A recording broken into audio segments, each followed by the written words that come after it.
Okay, here we go. What's up, everybody? Good evening. Welcome in. We're waiting for Ryan. He's just having a little breaky. He ran that right down to the wire, and we respect it. He beat the spooky game. Everyone shout out Ryan. Thank you for the raid. Enjoy your break. We're going to distract you in the meantime with our sweet dulcet tones. Welcome by. We got JT. We got Chris in his fancy, schmancy new gaming chair. Thank you, Canadian tax return money. Feels good, I bet. Feels good, Kieran. Curse of Dis. Me Lord. It's got a pillow, me lord. It's inspired me to go and buy myself a new chair as well. I'm very excited for my tax return. I'm getting one with massage features. It's going to be great. Gaming Throne. Yes, exactly. Be lurking for a bit. I appreciate you. Enjoy your cyberpunk, my friend. Have a good one. I believe your features. Oh, let's go. My chair's bigger by a few inches. Oof. Got you by a few inches. That's rough. It's rough. Sorry, bud. Sorry. I am not familiar with how long a few inches is. That's fair. I can tell you exactly how many. One and a half. Use the metric system here. Oh no. Dusty has advantage. White Carl has disadvantage. Oof. I already have disadvantage. I came in from a scary game. I'm sweaty. Yeah, nice Mario jammies though. I like that. Welcome in, everybody. We can kick it off from the beginning. Blind shoulders, you went. No, let the shoulders out. Just keep the nipples in. TOS, baby. TOS, TOS. Welcome in, everybody. We have everyone here, so we're good to get started. Looks like the cameras are all set up as they need to be. That is good news. I'm happy about that. It's a good day. It's an exciting day. You know, things are good. Ryan played some spoopy games. I got some cleaning done. Bathroom's nice and clean. It's kind of nice. Nothing new stream-wise. I will probably be trying, I'm trying to commit to waking up early to doing the Wednesday stream. It was difficult last week settling into the new work routine. We're getting there. Bear with me. If not, you can catch me this weekend coming up. I will be doing late night streams after both of my evening shifts, unless I take Sunday off to watch the F1 race, in which case I'll probably just be streaming For the King at some point after that. Otherwise, that's about it for me. I'm gonna pass the floor on over to Ryan. What do you got going on over at the Purple House? Anything you want to tell the people about? Here's your chance. Also, here's a shout out. Thank you again for the raid, my friend. I love the D&D waiting room. My favorite thing about Monday, getting up. I feel you about getting up early. I planned it to start at like an hour, maybe 2 hours earlier than I did. I just slept and then I went and got coffee. It's just, you know how it is. But I'm just puttering along as I do every single day at some point. Monday days, and then we come over here, and then Aves' streams. The fact I changed my schedule for that woman, I love her so much. There's a whole process. Other than that, we have like a train. Monday days over with the buds. It's great. I love it. It's full-on three-way train of love. I'm here for it. I love it. But other than that, loving life, loving normal. Sunday, I got to do my hardcore with good souls. Connor Sir Citrus, my love, my baby. So nice. Other than that, we're just doing it as we come. We are coming as we do. I felt bad. I wasn't able to do hardcore for weeks. This was the first one. Okay, so that worked out. That worked out totally fine then. Yeah, no, I had a busy day. That was a rough one. I had to deal with some at-home work stuff. Came up. Being a supervisor's hard. Anyway, next up we got JTB. What do you got going on, buddy? What's new with you? Had to find my mute button. So not a whole lot of changes. Again, I'm uploading musical-based covers and just vocal stuff I record to both of the Purple House Discord and the Apothecary Discord. You can find those in the music channel if you're interested. They kind of range everywhere. I do singing and gurgle noises. I like the gurgle noises. Both incredibly. Yeah, but that's that. That's what I got. Hell yeah, dude. Yeah, I love the vocal covers. I'm glad to see you back at it. Hopefully we get the live streams again someday. But until then, we'll have to make do with what we got. Chris, I know talking is hard for you right now. Man of very few words. Do you have one word? If you could give the people any one word, what would it be? Yeah. I have a tooth infection. That's rough. Oh, That's rough. no. Kind of just along for I'm kind of just along for the ride this episode. Yep. No, we got you. Not much. That's okay. I got you. Did you get it all Nut. figured? Do you have dental, all that? Okay, good. Yeah, I'm getting the tooth pulled on next Monday, so we're good. Oh, Yeah, thank yep. God. Yeah, yep. Oh, I Yeah, was it's dealing not with that. Okay, so we might be I got a off. root canal. I got a root canal. Oh yeah, no, I'll be off next Monday. We will probably be off next Monday, guys. Just fair warning. I had a root canal done on it, and by the same guy who did the other side, and it was perfect. But this one was, I guess, harder, and it's reinfected now. So like, there's no root canal to be done because there's no root. So he said you can either go to a specialist to pay $3,000 to $4,000 to get it like fixed and crowned and shit, or I can pull it out for $200 to $400, and that'll be that. And that'll be that. Pretty Yeah. easy. I went That sounds like a too. pretty easy choice. We'll send more stroopwafels in a few weeks. There you go. Yeah, no, give it a couple weeks before he is able to chew anything. But we will be off. And ice cream and smoothies. There you go. Send Booster Juice gift cards. We will be off on Monday. I will talk to Rye and Just JTB together about potentially do something. maybe doing a things, or maybe I'll plan like a one-shot impromptu or something, or if one of you guys has a one-shot, who knows, we'll talk about it. We will discuss and make plans, and things will happen and stuff, so you'll catch at least a few of us next week. In the meantime, Chris, we wish you the best of luck. Enjoy the ride tonight. Feel free to interject when and if you can. Otherwise, you know, the painkillers are in the kitchen. Help yourself. Yeah, I've been taking the Tylenol. I just You're don't know it. over the legal limit at this point, I would say. Yeah, honestly, this is the painkillers right now. Woo! That's probably not helping much either, to be fair. Anyway. A lot, actually. From that, the cats like the Cheetos, by the way. I think Chowder tore one of the bags open with his teeth, so he liked them. Stuart devoured the entirety of his bag, and then the rest of Chowder's bag, so said more. So it was a hit. Yeah, no, Chowder got right up in there. But yeah, I think that's it for announcements, everybody. Let's dive back in. Last week, when we left off, the party, having successfully looted the bandit encampment where they had previously engaged in combat with their friend Tiny Hands, a rather magical Goliath rogue who snuck off into the night to go bring her goblin friends to the new hideout you had just claimed for them. And it seems that the party has a new tribe of goblin neighbors to, bring some kind of fruitcake over to, just be good neighbors and stuff. You returned home, conferred with Ashlyn, and found that she had done a number of renovations to your house, cleaned up the books on the main table, prepared some food while you were gone, and just generally tidied up the place a little bit. At which point, what's up, Rusty? Welcome in. Chowder Teefs. Nice. She had tidied up. The party decided to take an evening to relax. However, the relaxation was cut short when they discovered a letter written to them by the mayor of Fort Mistmere and a T.T.C. Trudchill Trading Co. representative, informing you that you had, in fact, broken the law. You had hired a freelance employee on company territory and had not cut them in on any of the profits from the quest. You decided that the best course of action was to, decided that the best course of action was to make your way to Fort Mistmere, pay whatever fine awaited you, or perhaps try to discuss with the governor, potential way out of it, a little semi-nepotism action, that friends and family discount. And you left the village, or you left your town to make your way back to Fort Mistmere, where you would hope to find the governor. If not, you resolved to pay your fines as they stood before you and register your company. And you were left with the assignment out of game of thinking of a fun name for your company in game. I hope you all did your homework this week. With that being said, we left off with the party leaving their home and making their way down the misty road to Fort Mistmere, and that is where we will pick up, is the party just beginning their journey to the south. Couple of hours on the road. If there's anything you guys would like to do or discuss, now would be your chance to do that before arriving. I hope you're having a good one, Rusty.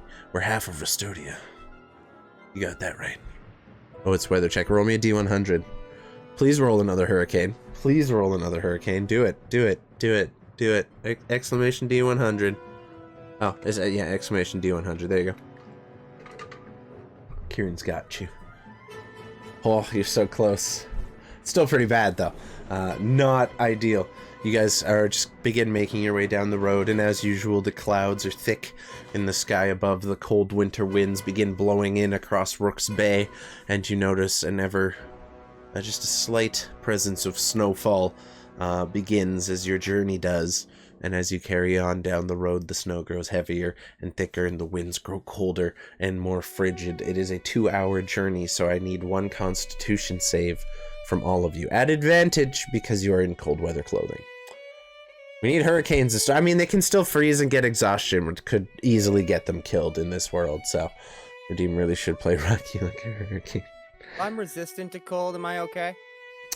You would be at advantage anyway without the cold weather clothing, so your fashion will not be limited going forward, but it's still just a roll at advantage. What? I think resistant just does half damage to you as well, so okay, you're good. Everybody's good.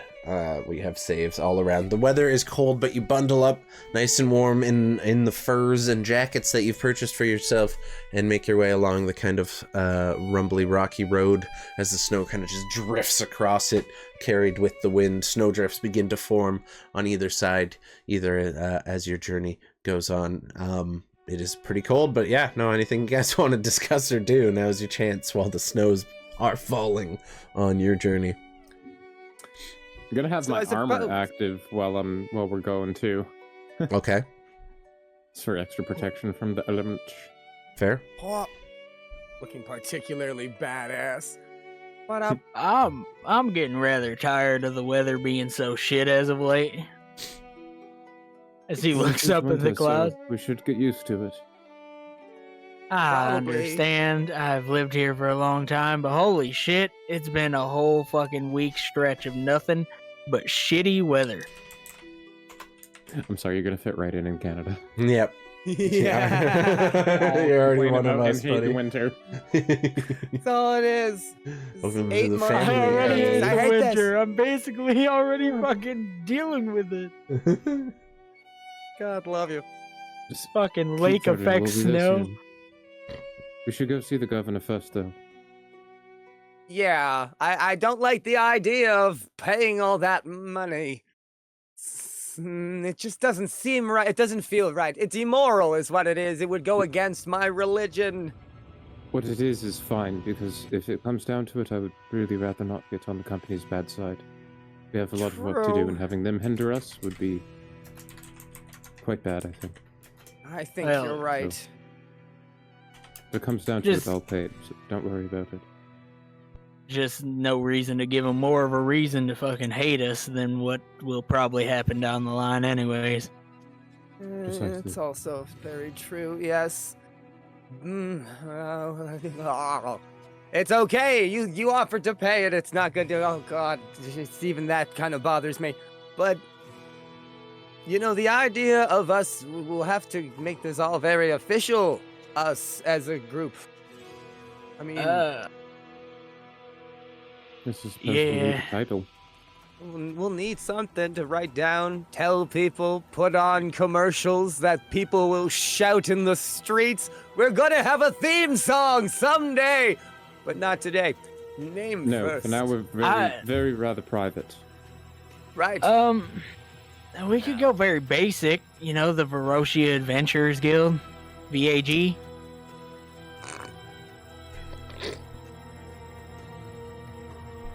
That's Go to a your room. I love it. that's a name that I'm sure I know about, but it's like it's on the tip of my tongue. It's just right about right here.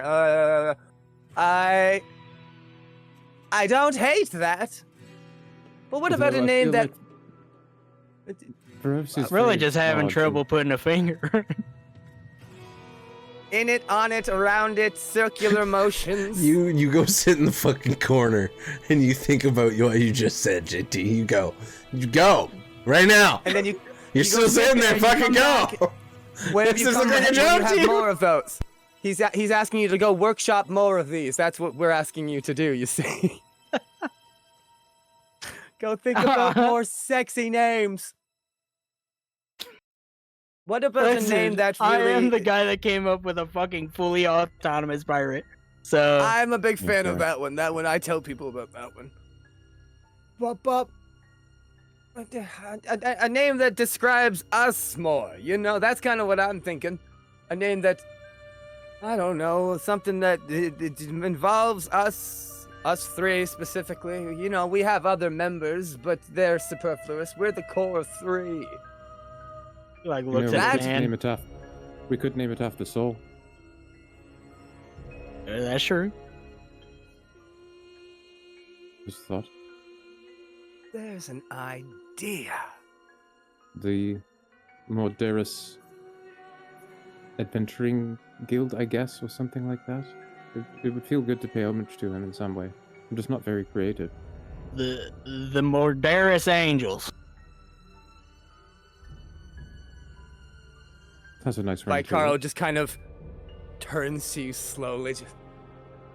Well, there's an idea.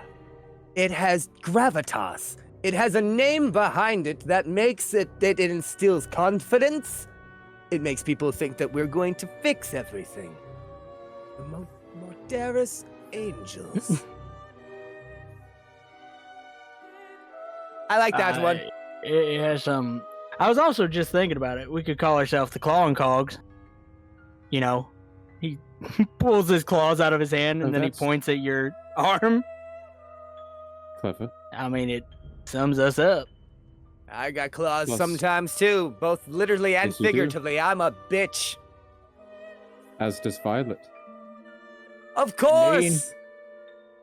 Claws and cogs. That's pretty Saul's claws and cogs. That could work.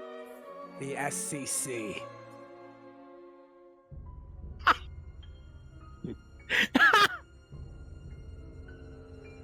We found it. We found it! That's it. That's it. There we go. We got it. We did it. Workshop complete. God damn it all. This is going to be great. Saul's claws and cogs. I can see the t-shirts already. This is wonderful. Where were we going again? I got really excited about the name. I believe we're still on our way to Fort Mistmere. Okay, good. The governor specifically. I need to. Oh, I can't wait to get back to where we. Oh, I need to get back to the house. I need to start Here. drawing up logos. Oh, the logos. That can wait. That can wait. Money first. Alright, I just uploaded a screen cap. It's not relevant yet, but it will be later. Remind me that I put it in the voice chat text for us. Got it. Okay. So, as you guys discuss on your journey to Fort Mistmere, making your way down the winding road, which grows increasingly muddy as the snow falls and begins to melt.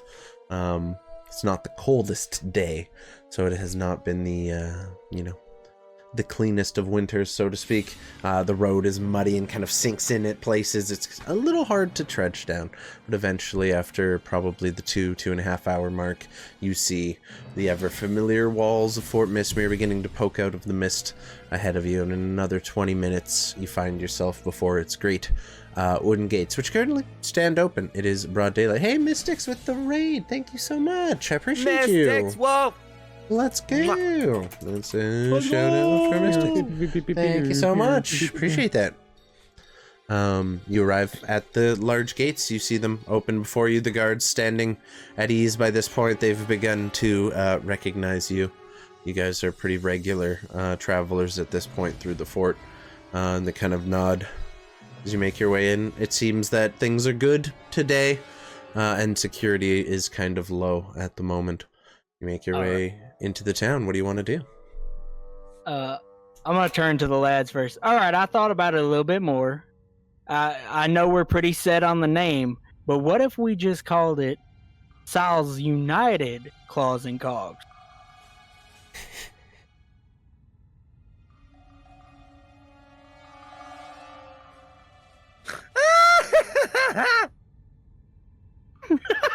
That laugh was so loud that stream heard it through my headphones.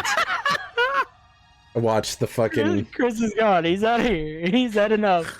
You good? You good, dude? You okay? Oh, he's back. He's sick back. of our shit. I can agree that you really you know like that what? one. United again. It's all about instilling confidence. The Keep echo that- on that was awesome. Keep that ready. Okay, you guys have lost it. I appreciate the D&D raids and shit tonight, guys. I appreciate y'all coming in and supporting the D&D stream. I don't know. Chaos is happening. I gave them a choice. Name your party. Name your company. And so far they've That was done your first mistake. Verosia Adventurers Guild, VAG. or VAG for short, or Saul's United Claws and Cogs, or Suck for short. I like Suck. I think Suck is good. I like suck. I'm here for Give 'em Suck, that big but that's up suck. to you guys. That's As up to soon y'all. as we settled on That's up to SCC, y'all. I was like, I have to fit a U somewhere in here. I was like, I have to think of something for you. You guys are just unhinged. Yeah, it's exactly what I was expecting. Okay, so what are you guys doing? You've arrived in town. To I'm- the mayor's residence. Well, what time is it when we arrive? You left in the morning after your breakfast. About 2-hour travel, so probably somewhere between 10 and 12. Yeah, 11 o'clock-ish. Give or Do you take. think places would be open by now? Oh, yeah. Okay. Yeah, the boats have already gone out for the day. Everything is kind of started out the daily business for the day. You gather that's why the gates are open. The lumber workers have already left for the day. Yeah, let's just head on. Go ahead and get this dealt with quickly. Let's go beg to people more important than us. Yay! Okay, so you're heading straight for the T.T.C headquarters instead of town hall. I got you, Kayla. It's not water, but it'll work. Oh, thank you, Kayla. Drink water in case you didn't see. Oh my God! We're not. Hold on. Thank you. We're not going to the mayor immediately. Thanks, babe. I appreciate you. Oh, that was what I was doing. Oh, if you're going right to the Yeah. mayor. Okay, I'm sorry. I thought you guys were going Yeah. to talk to the governor. Okay, so you go to town hall, Good. which, as you know, is across from the mayor and the governor are two separate people doing two very I wanna separate The talk letter to jobs. was from the governor, wasn't it? Hepscorn Miranda. I'd like No, to talk to the Hepscorn letter was Miranda. from the mayor. Oh, okay. It was you guys who brought up Oh. Governor Hebscorn. That was all you Yes, guys. I want to go talk to Governor Hepscorn. Okay. Thank you Okay. for the Alright. hydrate redeem. I appreciate that. Love you muchly. Thank you for coming by the stream. So, you guys make your way north up the road, heading just kind of along the narrow path up towards the more fortified stone structure that surrounds the kind of T.T.C headquarters and their warehouses within. As you know, it's about stone walls that go up about 10 feet at a sharp angle before the wooden palisade is on top of that. And the gates as well are open. It looks like they are currently bringing a shipment up from the docks, and there's a number of wagons going in, being offloaded. There's just kind of like a thin line making their way through the door. At this point, the guards see you come up. Put ahead. What's your business here? We're here to talk to the governor. Governor's away on Right. business. There's assistants inside, though, if you'd like to go have a word with him. Sure. Doesn't won't hurt, I'm sure. Let's try. Yes, please. Thank Go you. ahead. Don't cause any trouble.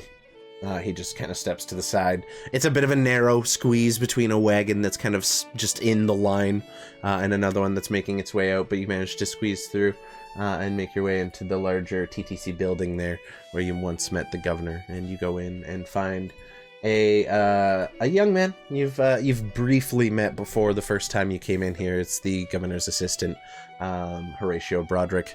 He's wearing a simple blue coat with a red trim kind of around the buttons here, gold buttons that have been buttoned down. He's kind of wearing his uniform more casually. There's a bit of sweat on his brow and a little kind of hair sticking to it. Looks like he's been helping with the offload. His ponytail is tied tight but has come loose in some of the efforts he's been doing, and his kind of thick black hair is just beginning to stick down to his head a little bit. He looks up from his clipboard and sees you all. Yes, what can I do for you? I'm rather busy at the moment. Well, it's It's a small matter, really. It's just this, we've been charged, you see. This small group of ragtag individuals, a family, really, have been charged with a egregious fine. Quite a lot by the company, you see. Hmm. Yes. I suppose you were the lot who hired a mercenary from company property and used them to carry out a job on company land. Yes? It was really more of a meeting of friends. It was a favor between friends. If you asked any of them, they wouldn't call us an employer. My goodness, no! It would be a friendship, of course. You're muted, JT. Or he's talking to Oh, I his thought mic. I Never was mind. that You're whole good. time. No, you're good. I just saw JT talking. I didn't know if it was to us or to his fam. It's his fam. We're good. It was just like, shit. Well, I'll tell you what. All I know is someone was hired. Someone was, I assume, paid, as were, I'm assuming, all of you. And the company never received, not even notification. We did not receive a cut. So, fines are in order, and it is in your best judgment, or, best judgment to pay it. Hastily, if I were you. The late fees do build up quick, and they are not cheap. Yes, no, that's totally fair. Where do we go to clear this up? City Hall, I believe, is responsible for that. The mayor is also kind of one of our representatives. He handles all the licensing agreements for the local area, so you'll need to take that up with his office. All right, sorry. Sorry for the misunderstanding. It's no problem. It's I'm not the one who fined you. It was the company. I hope going forward we're able to operate with a little more transparency between us, and have a good day. Thank you. You too. He just nods. I go to shake his hand. Huh. Kind of hesitantly reaches out, shakes the hand, retracts it, wipes it on his jacket briefly, and returns to his work. Before I leave, I just kind of lean and I go, I haven't spoken to my parents in like 20 years. Transparency! Bye! He kind of leans back from what he's doing. He puts his heads down and keeps writing on his clipboard. Transparency! Ha-cha-cha! He's just I'm a little more quickly out of the a room. little dumbfounded by that one, but you guys hastily make your way out. It does appear that the governor is away on T.T.C business. Yeah. Sometimes we gotta pay our fines, boys. It's a fairly easy trick to find City Hall. You've seen it many times. It's right across from the Rotten Timber Tavern, where you have spent much of your time since arriving here. And you kind of weave through the roads until you find the now currently frozen over fountain that is not actually functioning at this point in time. The very familiar job board that now just has soggy pieces of paper kind of limply hanging off of it. What was written upon them barely visible at this point after the snows and the rains have fallen. But the large building here that you see on the map is the town hall, and you can see just through the windows it's pretty busy in there. There's a number of individuals, all very neatly dressed, just bustling about their business for the day. And you make your way in. The door is unlocked, and as you enter, you find yourself in a just very standard entryway with a desk in the middle of the room and a kind of somewhat mousy-looking clerk writing down in a book in front of herself. Kind of tightly bound brown hair into a bun. She looks up as she notices. Yes, do you have an appointment? No, but we're here to see about a fine that we owe, and to register our company. I suppose. Yes. Please, if you don't mind, just the room on the right there. Take a seat, and the mayor will be in momentarily to deal with all of you. Thank you! Sounds good. All right. She goes back to all of us? closes her book, after she finishes one final note, puts it in one of the shelves under the desk and stands as you guys go to make your way into the room. She kind of just disappears behind a wall for a moment and leaves the front area unattended.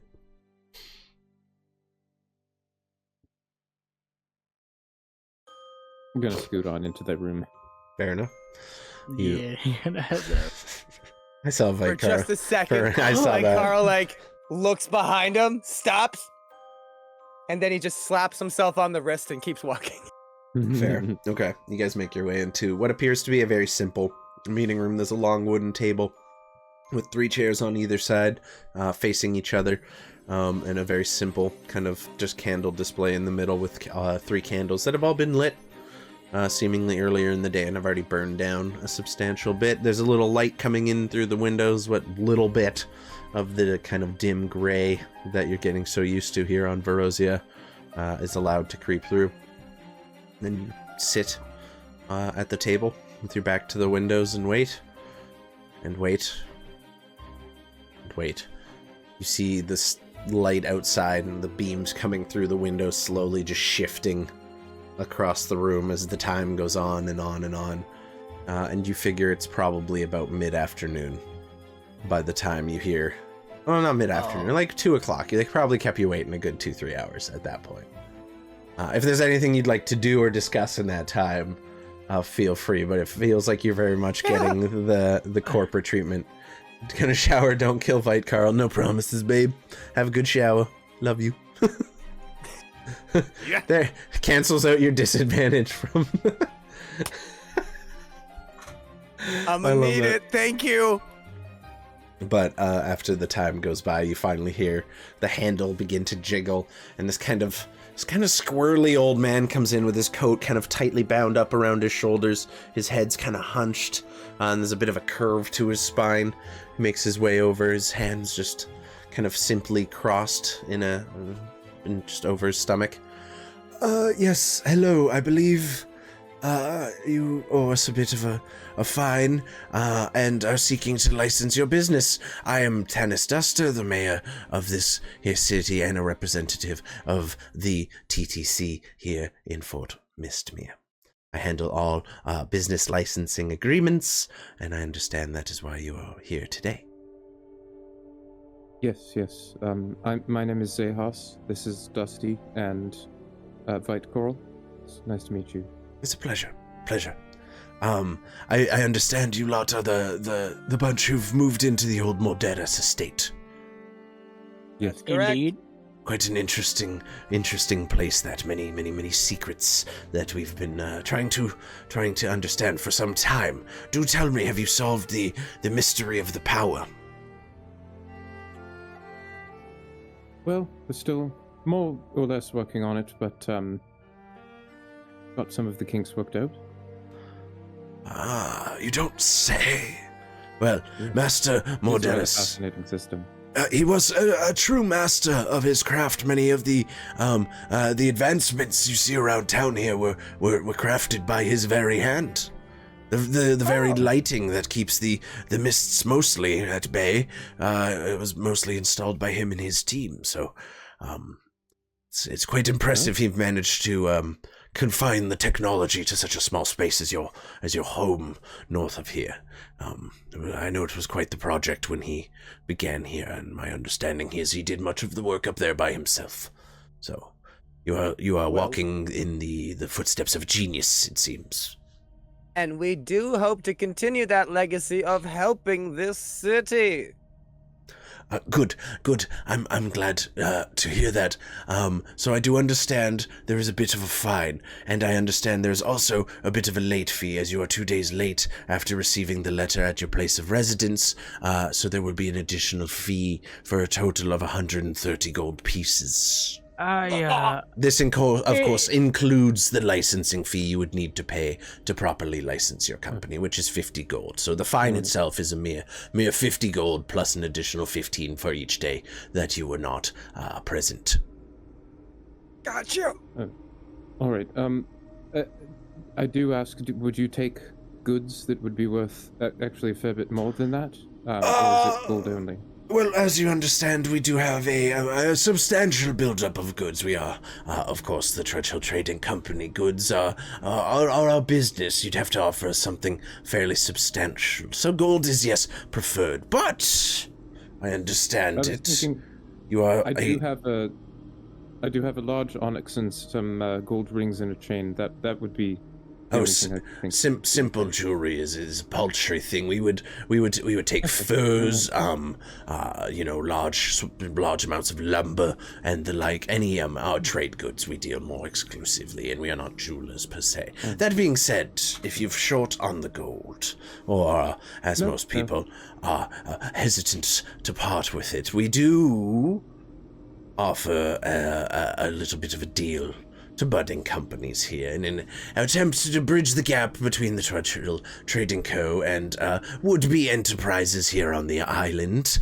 If you are willing to do a little bit of work for us, get your hands a little dirty, and sell your sword for the good of the company, not as a soldier, of course, but as an independent contractor, perhaps we could make some kind of deal. And as it happens, one such opportunity has recently come up. I wouldn't at all be opposed. Good. I can't say I would either. We're always looking for people eager to get into dealings with the company. As you know, we already own much of the island, so it just makes sense, really. It's good business. Can I insight this man? Yeah. As I'm sitting here just staring at him like Yeah, go he's ahead, roll me an talking out of insight. his ass. With advantage, because you know how the company works quite well. I mean, probably don't need the advantage, but go for it. All right. Okay, so at the 23, you know the company due to your past connections and your personal backstory and everything, which we'll obviously not go into. That's for you to share with the party when the time comes. But you are familiar with the way the company works. They do frequently offer contracts to new companies, new enterprises. They offer partnerships, trade deals, whatever they can to try to get themselves a share of the cut. You know any adventurers guild, seeking to open up anywhere within their lands, which is basically everywhere north of, haven't fully memorized maps. Everywhere north of Gainsgird is, under T.T.C. Gainsgird is under T.T.C. control. So you do know that they're always eager to kind of get into bed with new companies forming. But you also know that if he is talking about getting your hands dirty, that he is most likely referring to some kind of bloody work in one way or another, or some kind of sketchy, very corporate enterprise type dealing in some way, shape, or form. So there's a lot that he's not saying, but he's saying while he's talking. You know what I mean? Like there's a lot of subtext happening there. Fangirl vs. the World, thank you so much for swinging by. I appreciate you. Oh, thanks. Does it just my old man. Almost like Does it seem like he's almost like is this process simple? Sort of like a strong arming into like constantly being in people's business? Not quite, because either way they get their cut. But if they can have like a bit of a more vested interest in things, or get someone a little more reliant on the T.T.C, they are more likely to do so. So they are like, you could pay your fine outright, walk away with your license, operate on T.T.C grounds, and once a year renew your license and pay them their fee. Easy, no fine print. You know that a lot of fees can be waived if you are more closely allied with them, and perhaps that yearly charge isn't as frequent, and they give you preference on different contracts and stuff. But you would often be engaging in various forms of espionage, corporate or otherwise, potential assassinations, and taking out the competition and the like, and just with that insight check of 23, you get the sense that like when he talks about getting your hands dirty, you know what he's talking about. Okay. Oh, glad. Thank you for swinging in. I appreciate it. If you wouldn't mind, I would like to kind of talk it over with my My friend's here for a second. Oh, yes, I am, as you understand, I'm a very, very busy man. I have a couple of appointments to see to, so how about I give you the next 2 or 3 hours, you talk it over, and I'll be back. That should do fine. Perfect. You have a nice day. You can feel free to use the room as you see fit, or just return, later in the afternoon, preferably before we, close up for the day and go out to the pub. Any time before closing is good. Yeah, if you don't need this room, it'd be very useful to we could probably have our discussions here. Okay. I will leave you to it then. Have yourself some, all the time you need. I'll check in a couple hours after my appointments have finished. Thank you. He turns and just kind of shuffles his way out the room. And when you see him from the back, his spine is like quite severely hunched over. Like this man has spent the better part of the last 50 years of his life hunched over a desk with quill and paper. The bells. Literally. He makes his way out the door and closes it behind him, leaving you guys alone in this large boardroom.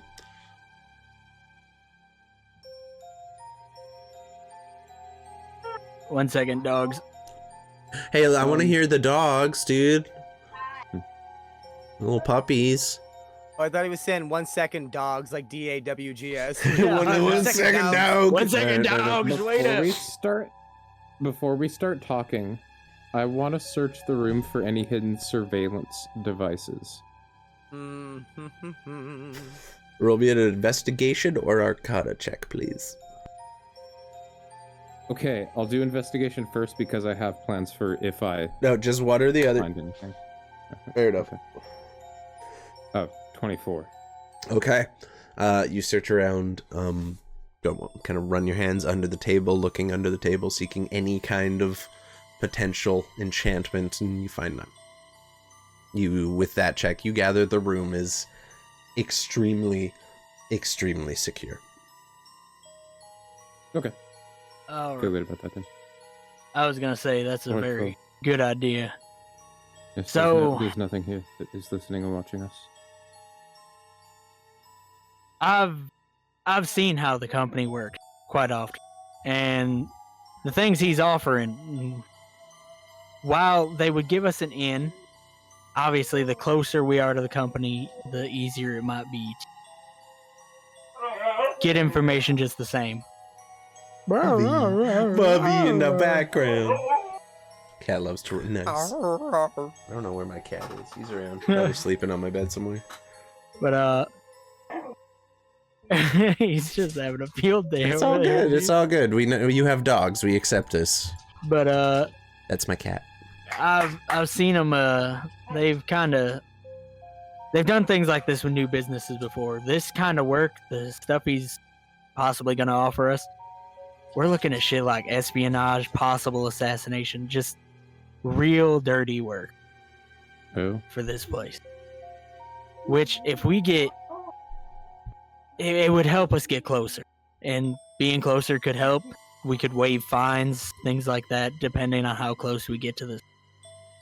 It's just how willing are we to do what is necessary to get closer, or do we want to go our own route?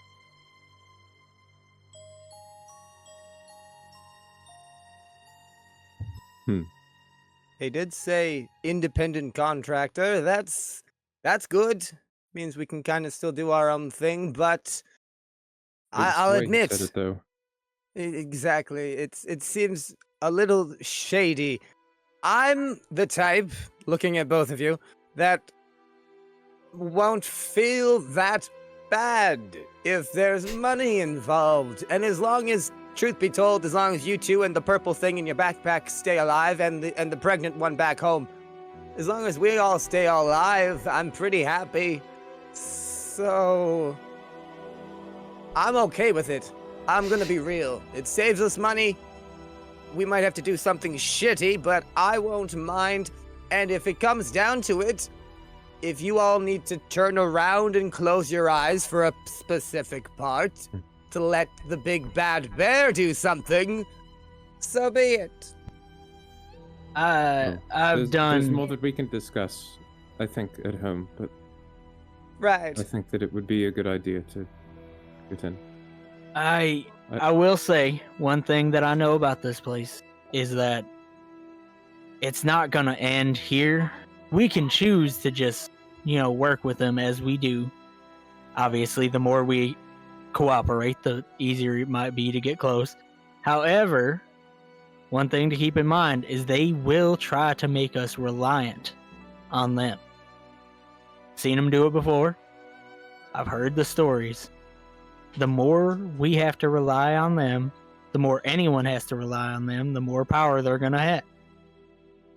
So we will have to balance things out as best as we can. So, I have a question, Dusty. So it seems that they would give us priority on certain contracts. How obligated are we to take these things? Could we still stay at a small arm's reach from certain things if we needed to? From that previous insight, it was they give you like the option, correct? Like it's very much like you can choose, but it's more of like you can Yes. choose. Yes, you can. Once you're in bed with the T.T.C, once you're in bed with the company, generally speaking, if they offer you a job and you start saying no to said jobs, it becomes very difficult for your company to not go accidentally bankrupt. You get me? Yeah. So yeah. he'll look to you. It's the more we choose to work with them, the more they're going to offer us. The more we turn down as we get closer and closer, the more likely they are to try to make us disappear. But would they be likely to try that anyways if we don't take this deal and just pay the fines? I guess it depends Or on would how more or much less they leave us alone? God What a damn! lovely singer. Is he on I love fire? Husky. What the fuck, dude? Oh my god! It sounds like me laughing in the background. It That's does. so funny. Why? When did you get Ryan in a dog collar? Like, when did this happen? I mean, other than, last Friday. Last Friday night. That motherfucker's like, Oh, so What's happy. happening to the mayor out there? Jesus. that man's Fucking getting got. stabbed in the back. Holy shit! It's I a have very another strange appointment. werewolf. Rough times, dude. I mean, as us, he's gonna look to Zeus. I mean, I suppose that depends on the outlook they had on Saul towards the end there. He seemed rather interested in the secrets that Saul had. So, luckily, if we don't cooperate, we're gonna have a harder time. And if we do cooperate too much, we're gonna have a harder time.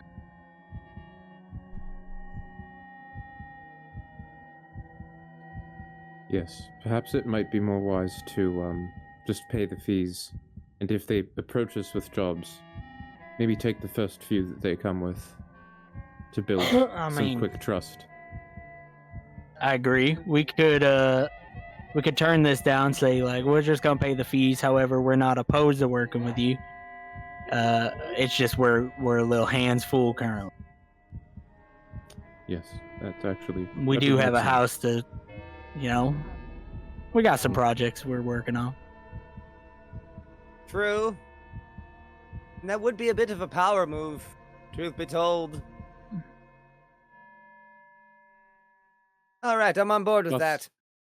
Plus those goods that I have, we could still sell those elsewhere. True. I was a little distracted trying to really focus on reading his expressions. How much did he say that fine was total? 130?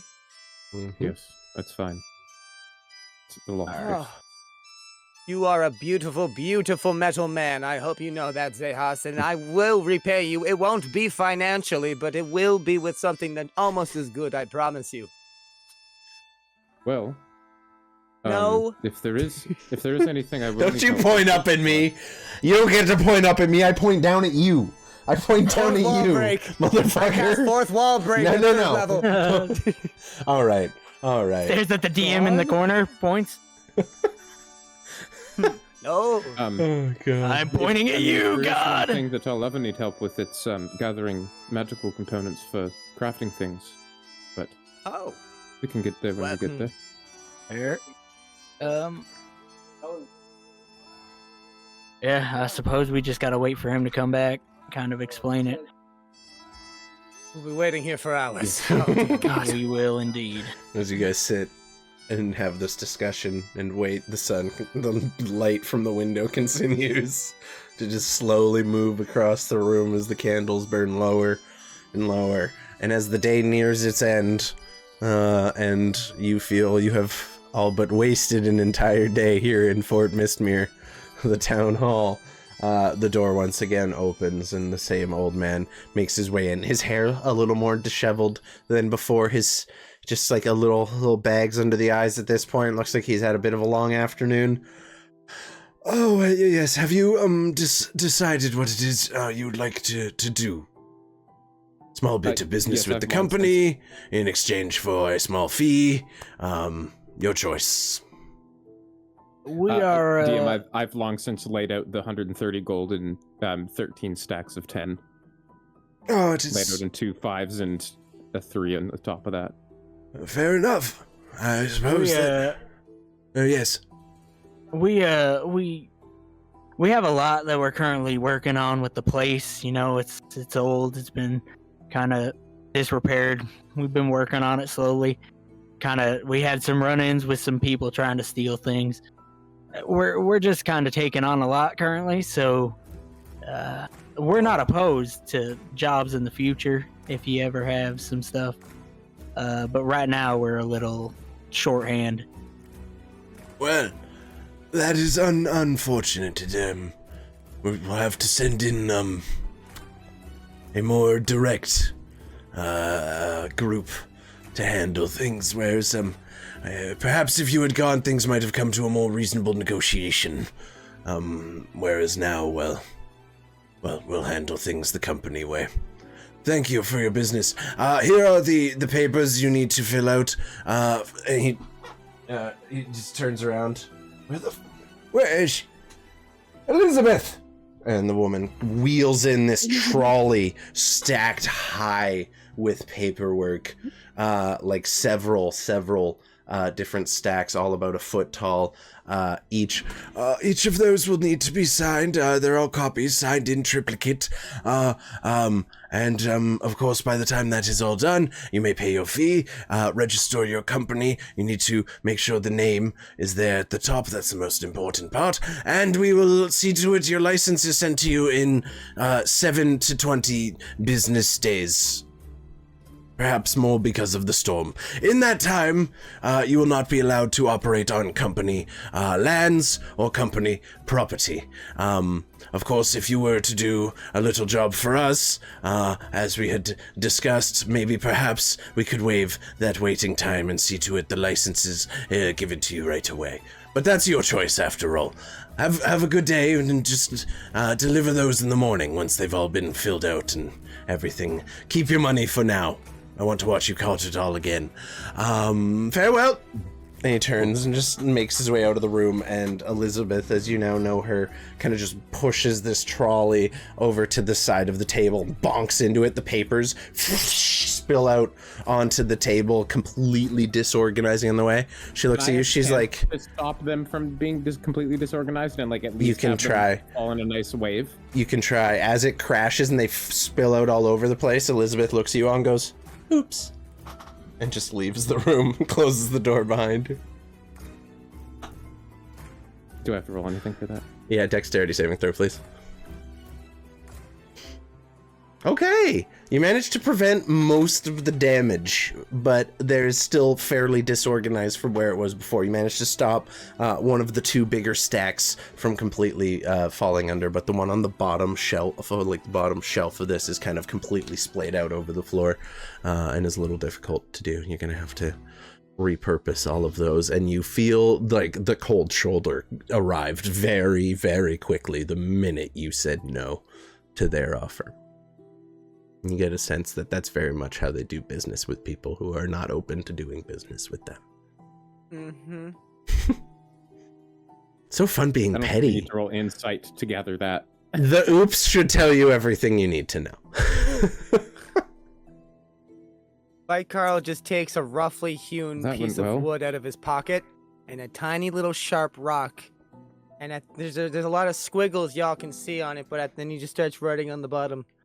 Elizabeth. Okay. Oh my Well, god. that's Is that your of- shit? Oh my god. Is that your shit The list? hell is, dude?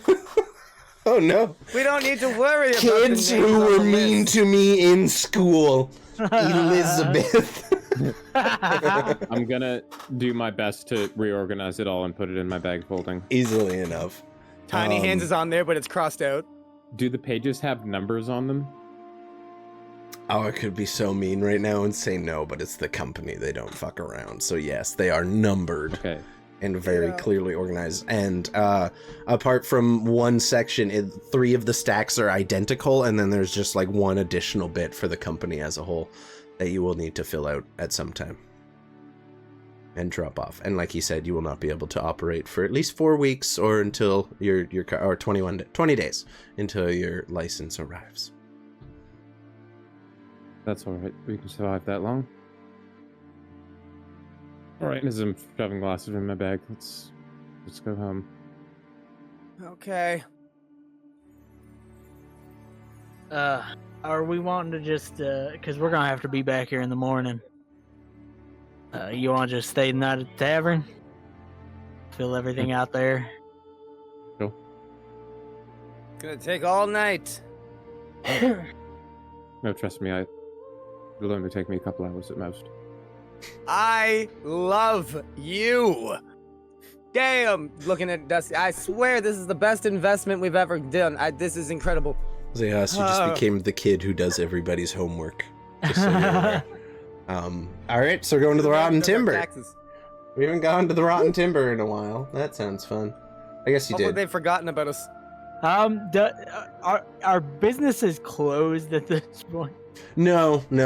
The town hall has closed. Everyone's gone home. It's about like 5 o'clock, sundown. But you know, like the blacksmith stays open fairly late into the evening. The general store is a maybe. The tavern is obviously open, as is the lodging house. I need to make a stop by the blacksmiths real quick. Sure, easy done. Yep. If y'all just want to head there, I'll meet you there. Mm-hmm. Yeah, you have fun there. Like Carl Yeah. beelines out of town hall. Carl, would you mind stopping to see if the general store is open, just so I can see if I can sell these things? Oh yes, absolutely good idea. Let's do that. Whoop, whoop. Okay. You guys both kind of make your way. As you know, the two are next to each other. Dusty splits off at the blacksmith, the Heartsmith Steel Smithing Co. And you guys dip over into the, oh god, I always forget the name of this one. The Saw and Spyglass. That one always gets away from me. Saw and That's a good Spyglass General Store. There in Fort Mistmere. Easily done. Ooh, that went twice. And then I need the Heartsmith Steel Smithing Co. There we go. So we'll start with Dusty, as you get to go in first, just by sheer, where the buildings are put. As your group, you split off, kind of make your way through the large, solid wooden door. You find the two owners, Tig and Foz. Tig being the gnome, and Foz, of course, the very large Goliath who works the steel. Just kind of chatting amongst themselves, the four just kind of cooling off for the night. Figures most of their projects are done, and they're kind of just chatting amongst themselves, counting their gold for the day. Hello. Sorry for the late entry, but It's fine, we're still open for another hour. What can I do for you? fair. I was wondering if the cloak was ready yet.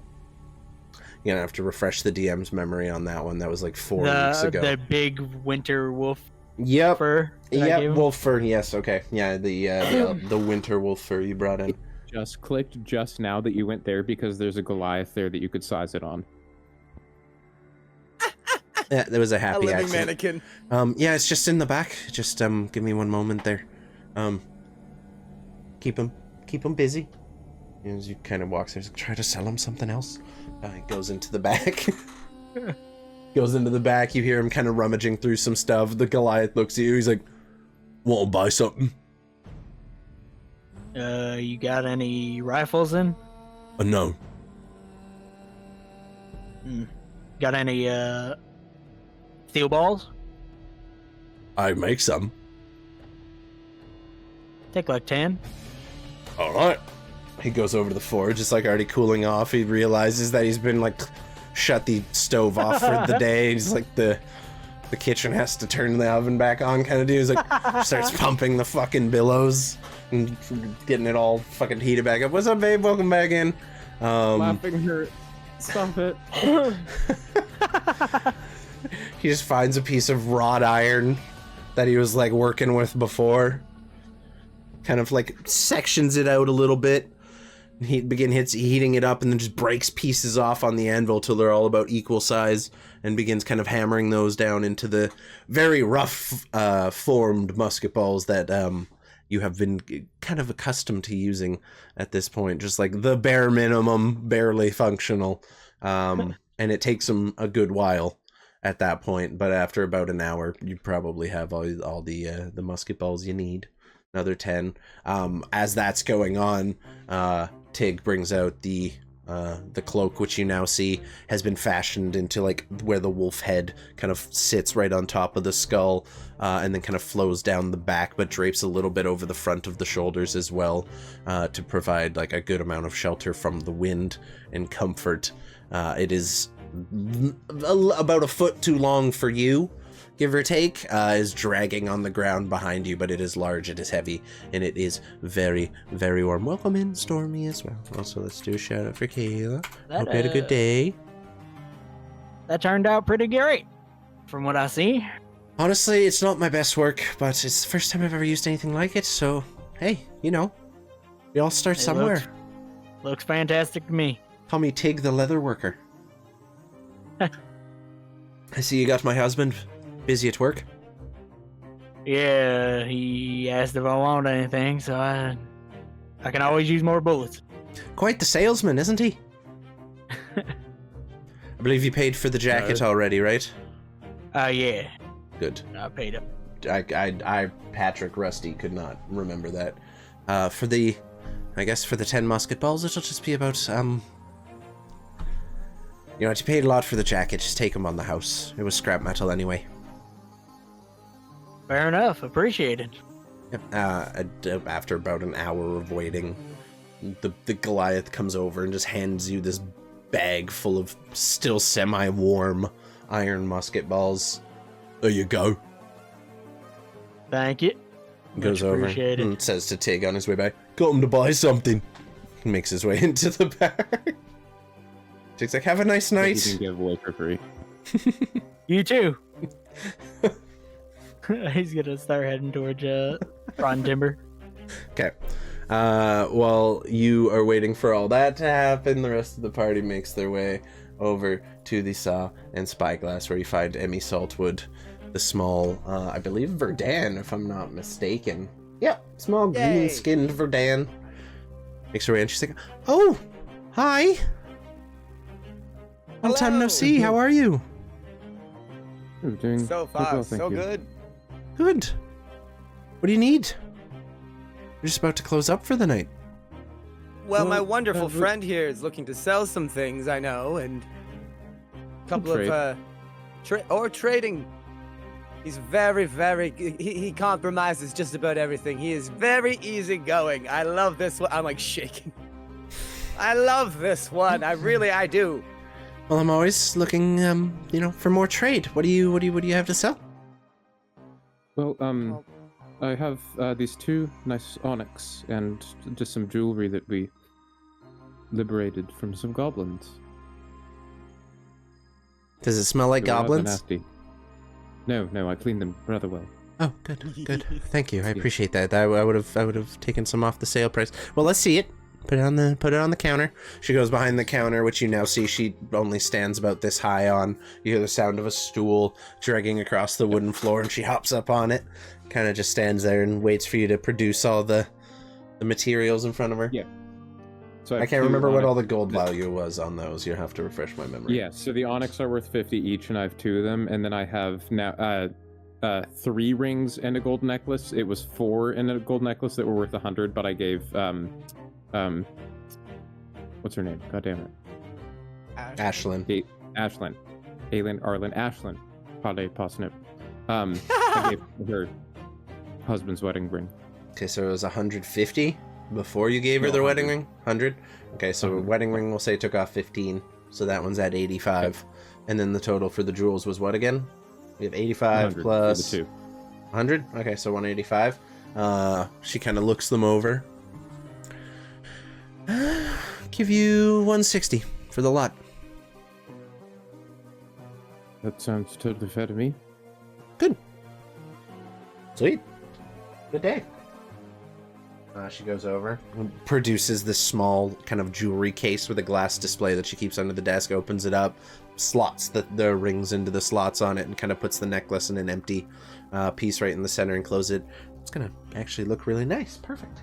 Puts it under, takes the rest. Before you count any gold, let me just look around and see what I'd like. See what you have. Okay, sure, yeah. She gestures to her shop, which, as you know, is basically a horde of random knickknacks, woodworking tools, and chairs and furniture, most of which she's made herself, some of which has been traded, just stacked floor to ceiling. It's beyond like a thrift shop or a pawn shop. It's an antique store that has been not organized in 20 years. Antique warehouse. Literally. Is there anything particularly interesting that you know of, or are there any potions or scrolls that you have? We did get a couple scrolls in. That doesn't happen all that much, and I got a couple potions if you're interested in that. And that couple, she pulls out. Thump. Anyone play drums? I got spaghetti. No, never mind.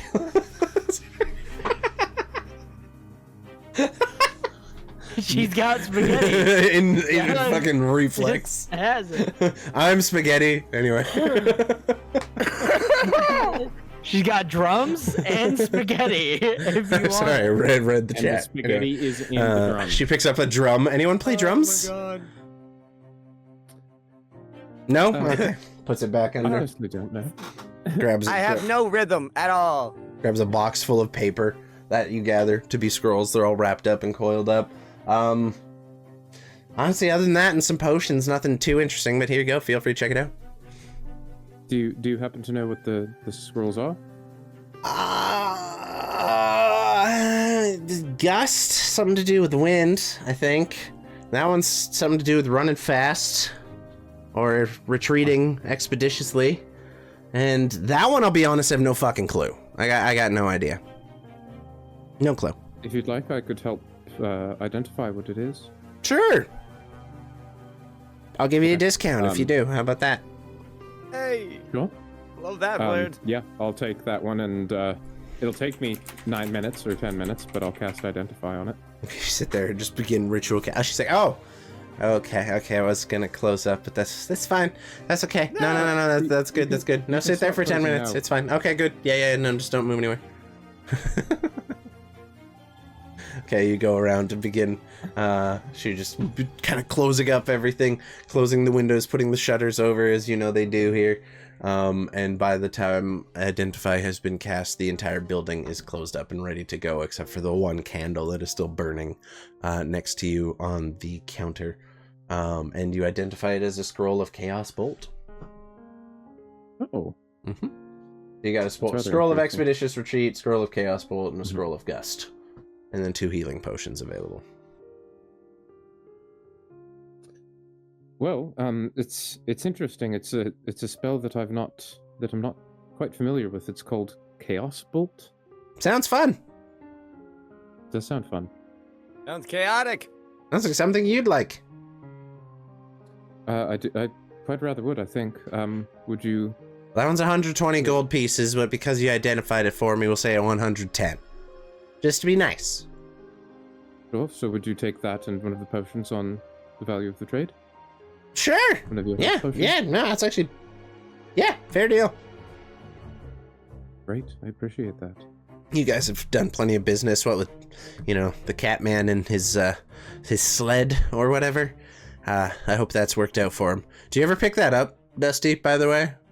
Yeah, I picked it up Just checking. last time we came. Just checking, okay. Oh, we should have used it on the way here and turned Bite Carl into a horse. Shit. There you go. Never doubt. Oh, hey, thank you for the Never know prime next time. subby, Ryan. I Or appreciate the you. goat. To be Actually, fair, the mountain it's goat a is the way for sled the that- snow. It's a sled that Dusty used to carry himself. Like, he made it for him to wrap around himself. So Yeah. he probably could just... Lay down on a Carry. hill on your back and go down. But yeah. Yeah, you would have probably had that on you. Anyway, you received the health potion and the scroll in exchange for the items and gems that you traded in. She views it as a mostly fair trade, so happy to take that deal. Was there any more health potions there? Just one. Yeah, there's one left. Just the one. There's one left. How much would that be just straight up buying it? Friends discount, we'll say 45 gold instead of 50. I love it. God, I love you. You're beautiful. Get it. Get that money. Here it is, honey. 45 right to you. I counted out just 1, 2, 3, 4, 5, 6, 7. Oh, it's just... Oh my. She slides you the Gotta make sure it's potion, fair. takes the money. If there's nothing else, I'm gonna close up and call it a day. It's been a long one. Up, up. So, Absolutely, Xehas, darling. you got Don't one worry. healing potion in your scroll, and Bite Carl, you got Is one it level healing 1 potion or as well. 2? It is a basic healing potion. Beautiful. This is why it's every The 50 scroll. gold. Oh, the scroll is Scroll of Chaos Bolt, so whatever level Chaos Bolt is. By default. I think that's level 1, if I'm not mistaken. If I'm not mistaken. I don't play wizards that much. Okay. It is indeed a first level. I just need That's to know which one to add to my inventory. There you go. If there's nothing else, have a good one. She kind of hops off, Thank you so much for waiting on us. blows the No, candle out. Hastily make my way out. Okay. Make your exit, and you hear the door lock behind you as you make your way outside. What's up, Nerd Hala? Welcome in. And you guys make your way across the town square. You look over to the blacksmith, and you see Dusty just kind of standing there, arms crossed, in the window at that point, because like he was in there for a good hour waiting for his musket balls. So you guys are gonna beat him over to the tavern, but you see him kind of engaged in convo with the short gnomish fellow, and just barely back in the shadows you can make out the Goliath by the light of the forge hammering away on something, you're not sure what.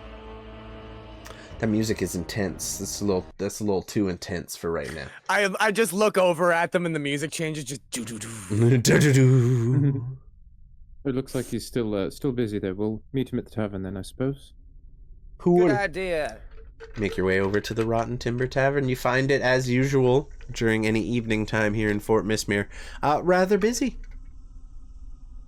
You find Willow. Is it Willow? I believe it's Willow.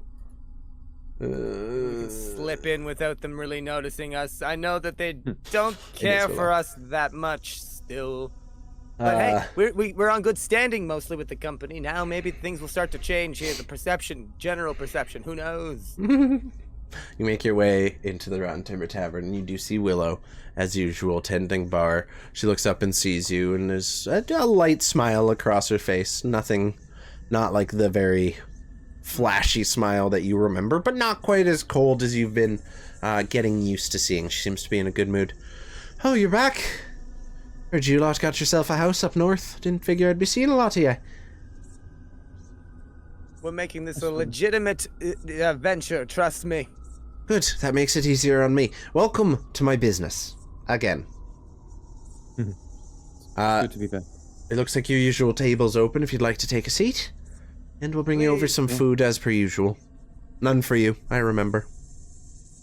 Thanks, Willow. Not a Got problem. a memory, steel trap. That's why the business is so successful. Remember everyone who comes in here. He's a dick. And she just points to some random dude in the corner. completely uninvolved. He looks up, he's like, Hey, what the fuck did I do? what? And she's like, am I wrong? And he's like, well, no. Huh? Still rude, though. He goes back to still his rude, fucking conversation with his friends. But he looks over at me, you fucking what? You fucking what, mate? I practiced in the mirror a lot since I was a child because I had no friends. That's step number one. Step number one is have no friends and watch a lot of Austin Powers. Just so much Austin Powers. Yeah, You could put also your go dick in a my box. route and just do voices randomly all throughout the day, no matter where you are, and have people look at you weird.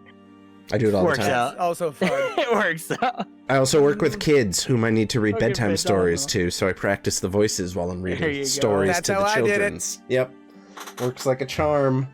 Works like And a You also charm. dungeon master for Bible kids, camp. so you have to do voices for the kids that you dungeon master. Oh, and for, they're which is awesome. stupid. They're the stupidest voices. Yes, there's you We kids, and then there's the other kids as well. I get paid to Or you DM, can it's just pretty learn cool. how to make yourself sound like a demon, and then you can do all kinds of weird shit with your voice after that. Valid. I'm not there yet. We'll get there one day. But she gestures over to your table, and you can see she's pretty busy, so she goes back over to her usual business. As you're kind of leaving, she's like, "Oh, would you like a room for the night? Your usual's taken, but if you don't mind squeezing into the smaller room, we can do something for you." I think we Oh, should yes, be fine that making would our be way just back to fine. the house. All right. She reaches under the counter and tosses a key towards you. Someone dexterity check to catch it. Up. Up. Saving throw would be fine. I'll accept it. No, it's the same. Oh, no, I miss. It hits you in the face. Yeah. It's headed straight for Vikarl, and as Xechas kind of reaches out to try to catch it before it hits you, it just dunk right on your nose. She's like, sorry?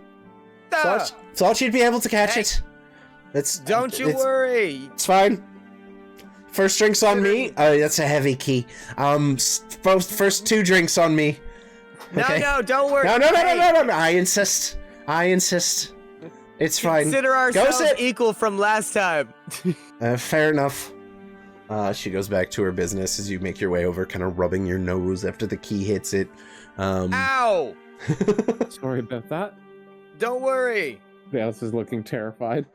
Uh, Goodness. You guys sit, and after a while, some food is brought over to you, along with a round of ales that you have grown accustomed to. And around that time, after all your dealings at the general store and here at the tavern, a brief respite, Dusty returns with a small brown bag in his hands and a... well, I guess, are you going to have the coat on your persons? That's up to you. How do you show You'd up? probably have it like wrapped up, like with Who a. you cursing, Ren? Who you cursing, me lord?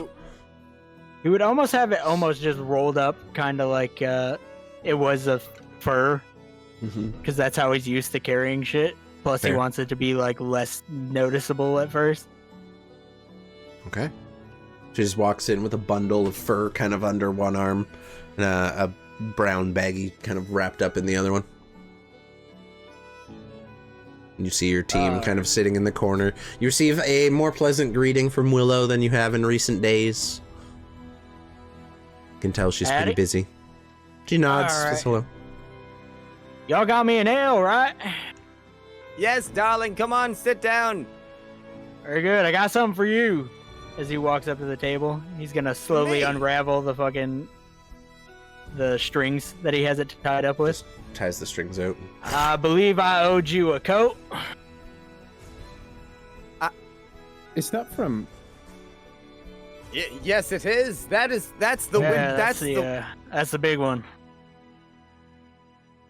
That- I felt Dusty. bad because I shot his jacket.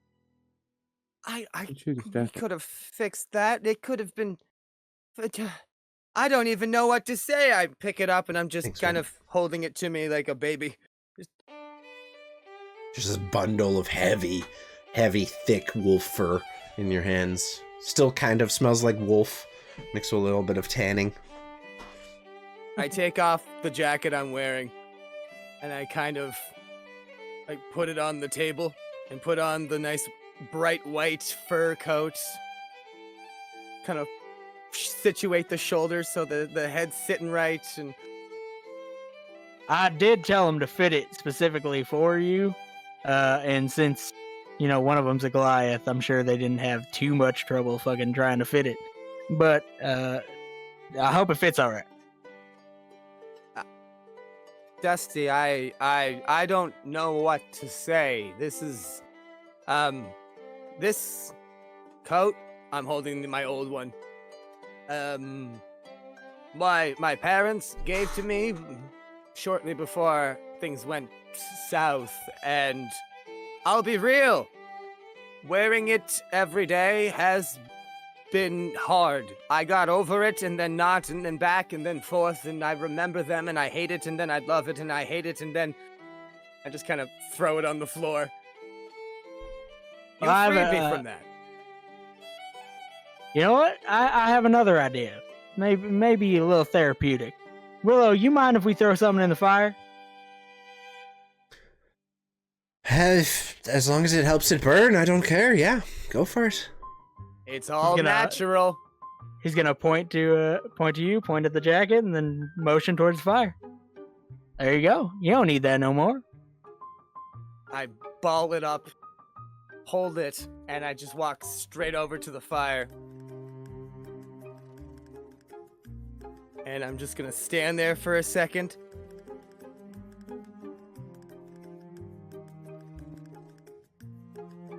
I don't need you anymore. I've got real family. Fuck you. And I'm gonna biff it into the fire. Okay. You huck it into the fire. No check needed.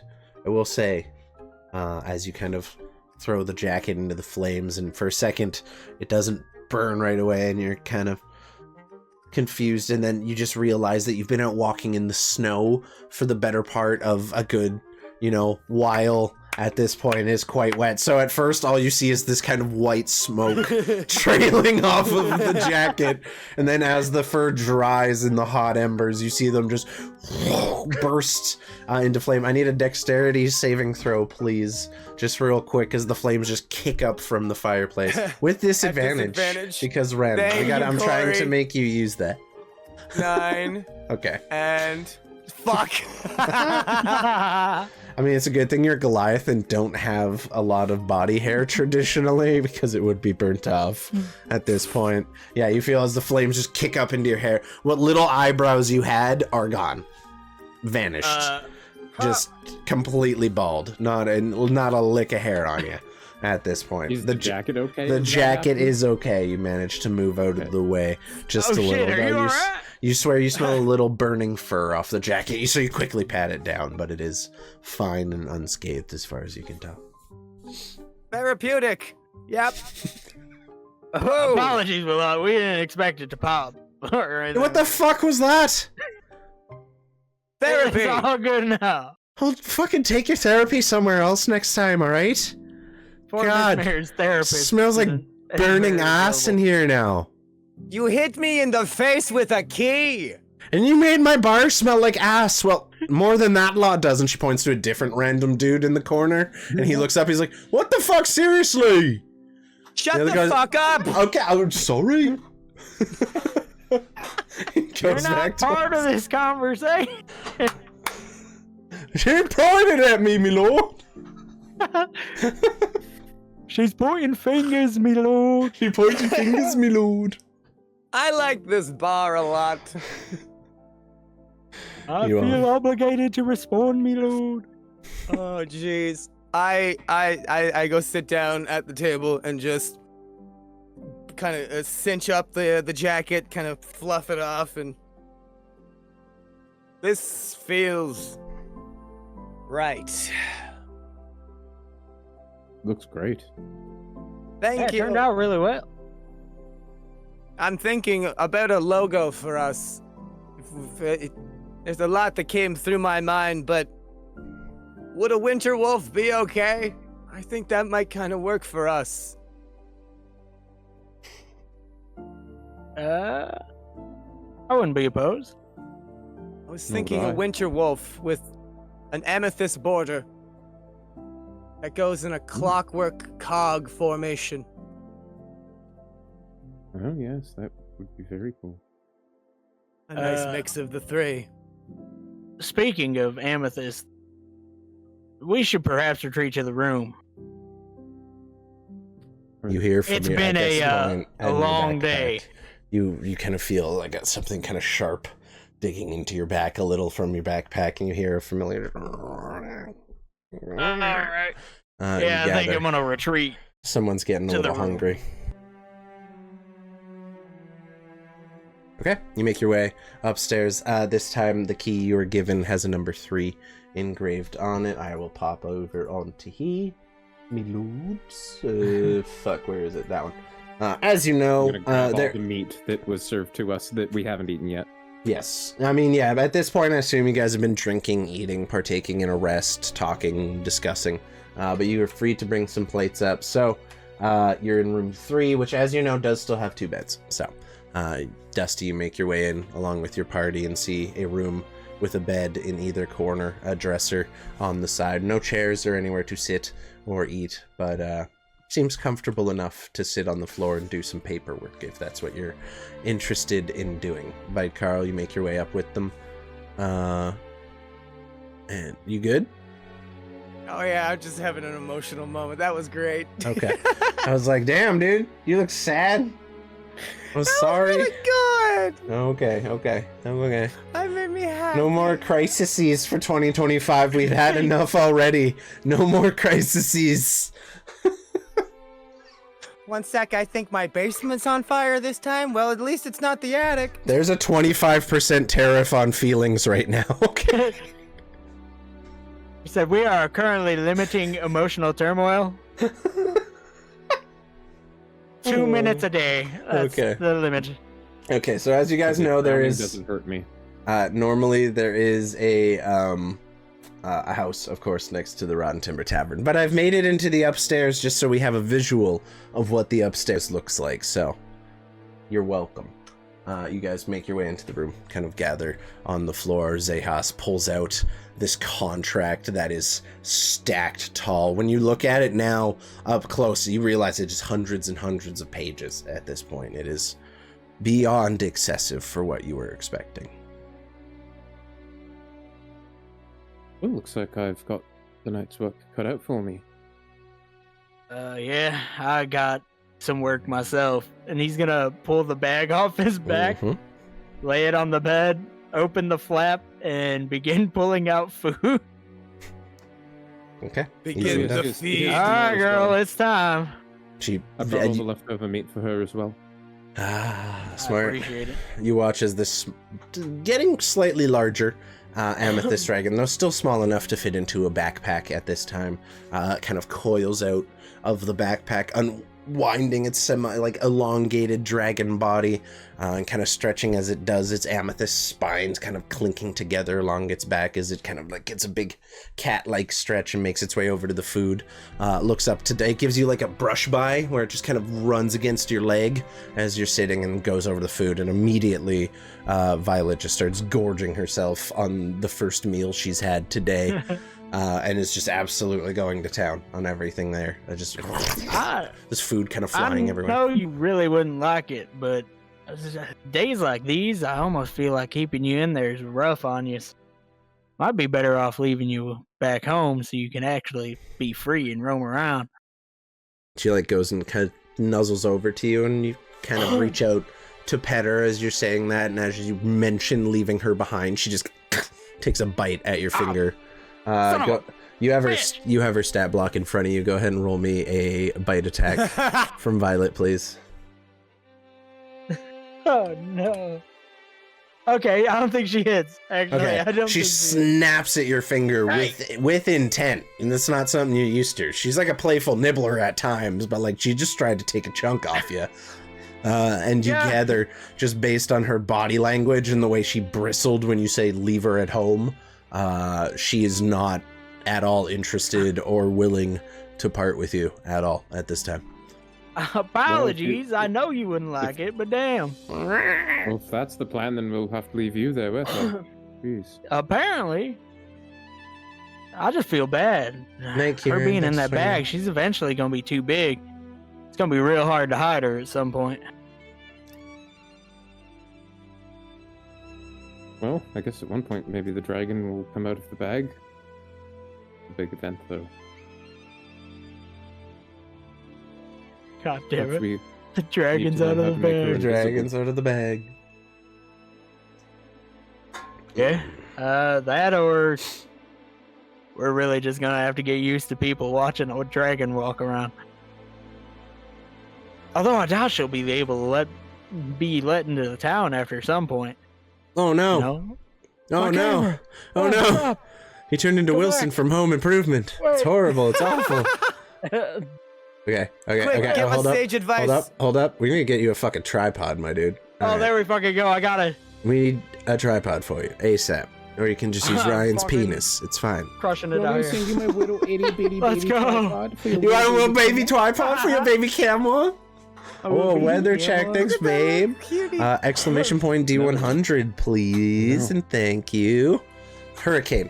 Makeshift tripods on a fucking lifeline here. That's fair. I'm gonna wait for Kayla to do that check. But you all sit while Violet is enjoying Hold on, I'm her purple. meal. You're Violet! Violet! I'm You're Violet. turning violet! 57. Oh, Okay, that's shit. good. You hear the winds outside actually beginning to calm down a little bit. Your camera got fucked again.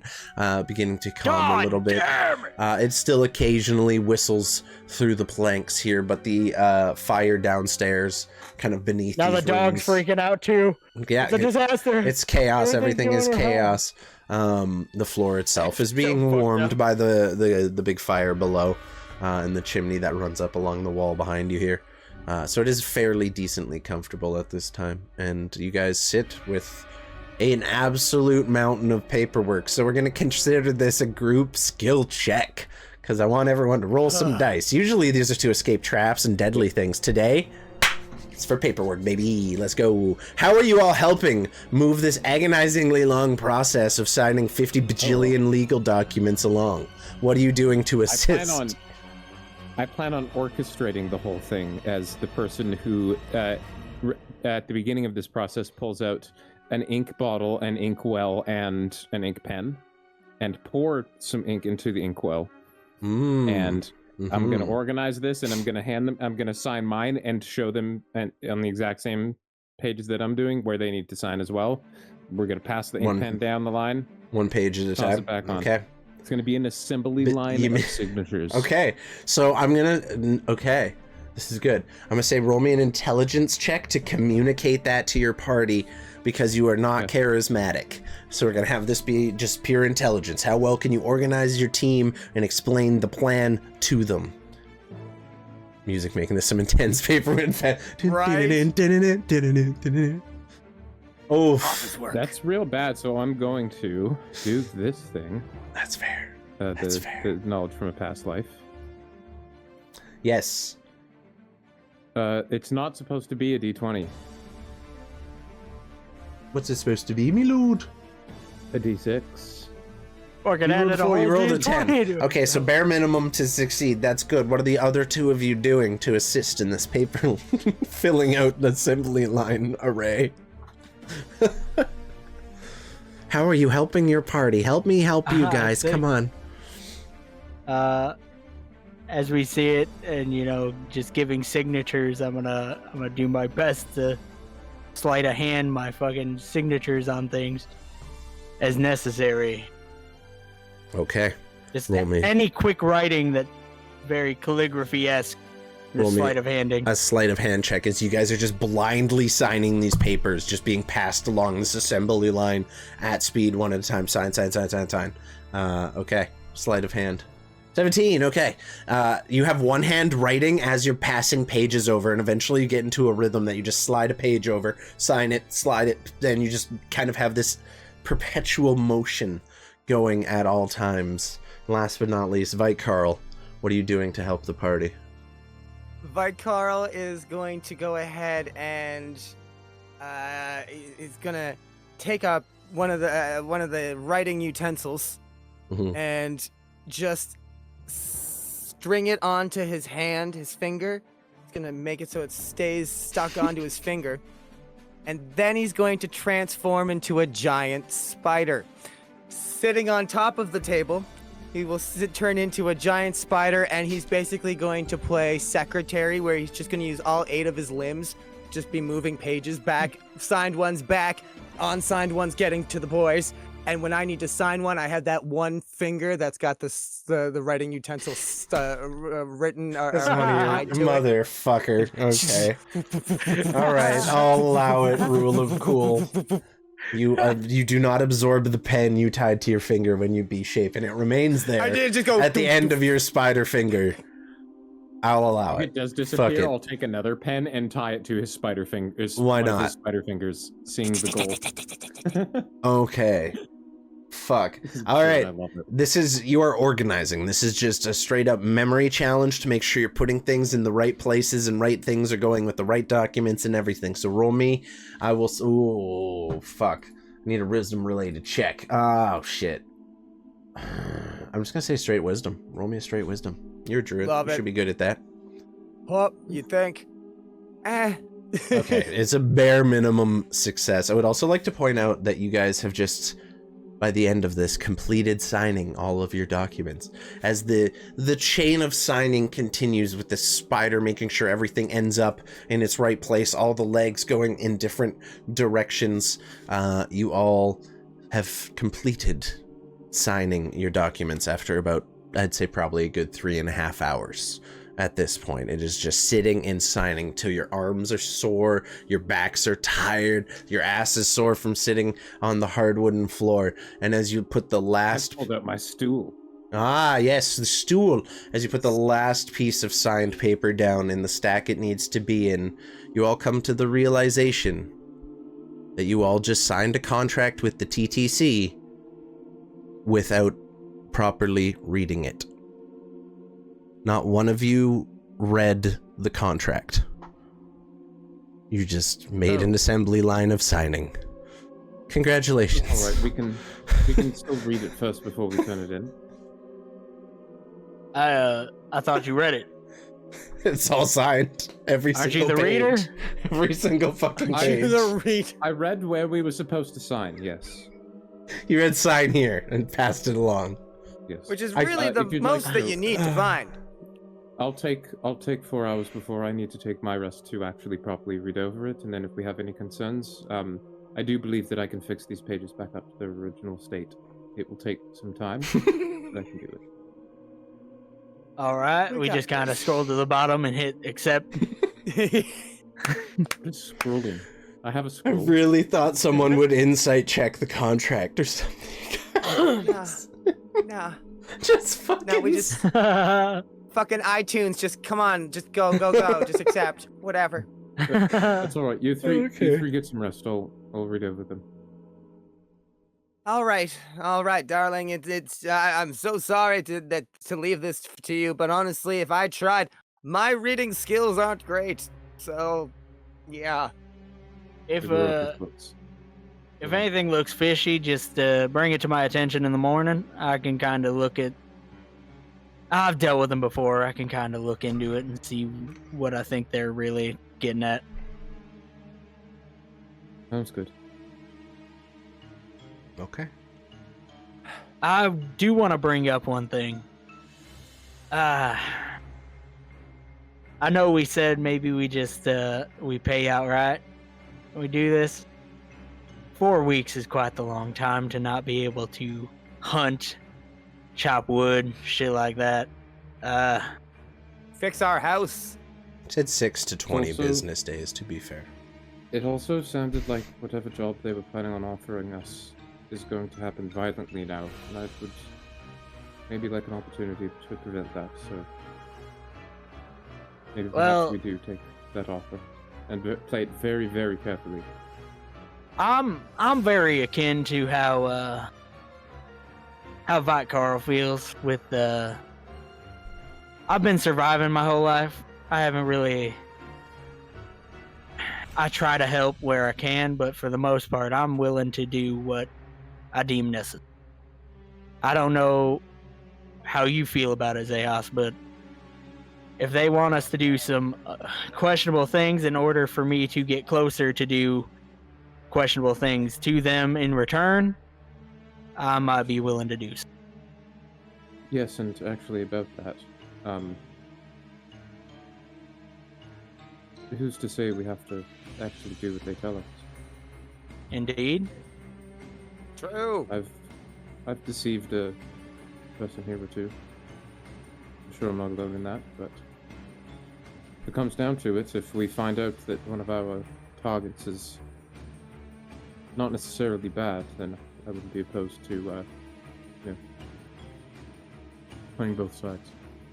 Well, at the end of the day, the way we can look at it is they may send us on a lot of different jobs, but at the end of the day, the assassinations might not be exactly who they're expecting.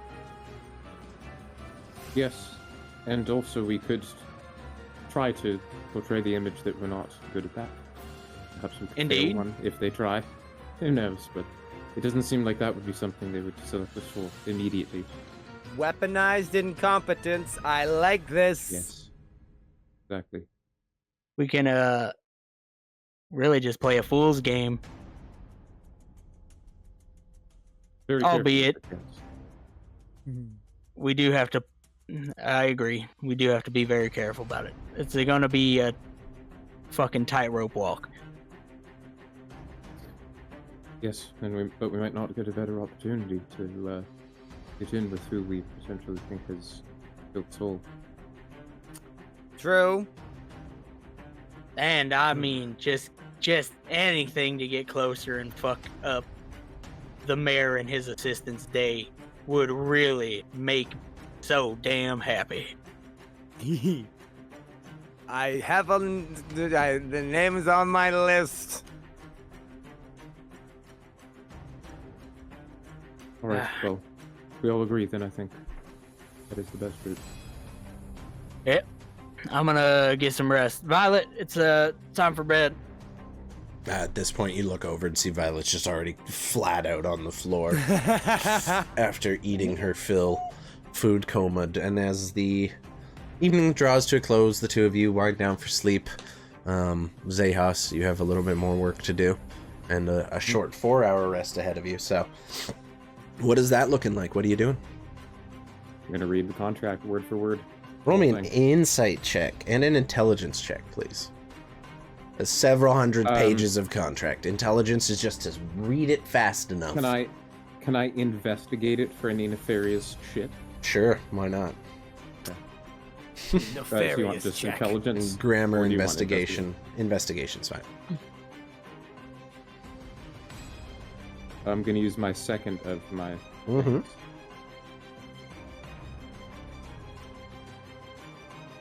Okay. 18. It seems pretty standard. Just grants you a license to own and operate a business on company territory, on company lands, and use company workers and mercenaries. Anything you need, basically covering all of that. You are free to hire, fire, and manage your employees however you see fit. The part you do catch that you missed while you were breezing through your signing is that everything your company makes, 10% goes back to the T.T.C. From every job, every quest, every loot, every single thing. You've also agreed. Xechas sees the 10% and is surprised it's not higher. 10% is it's the going rate at this point. You also read that. Oh shit! I had a brain fart. Yeah, 10%.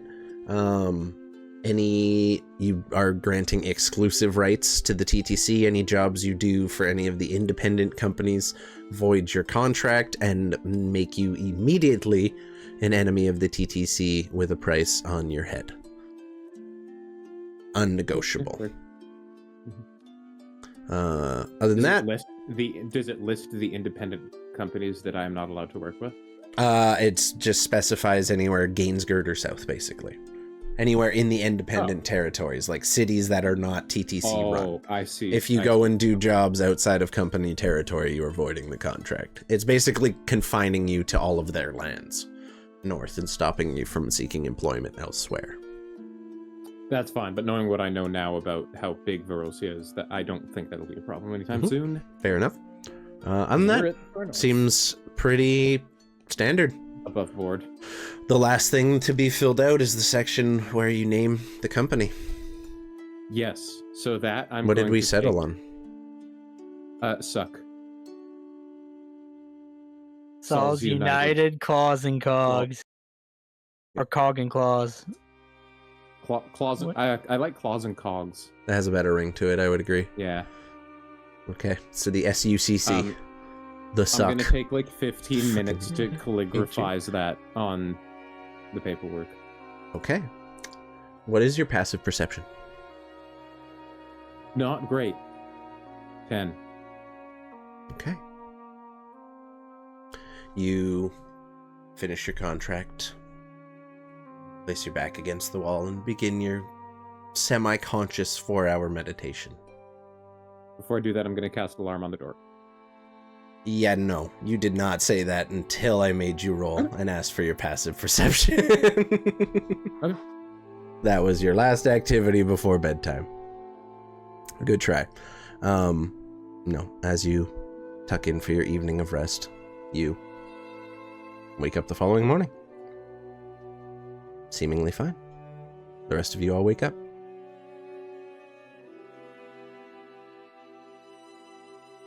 All right.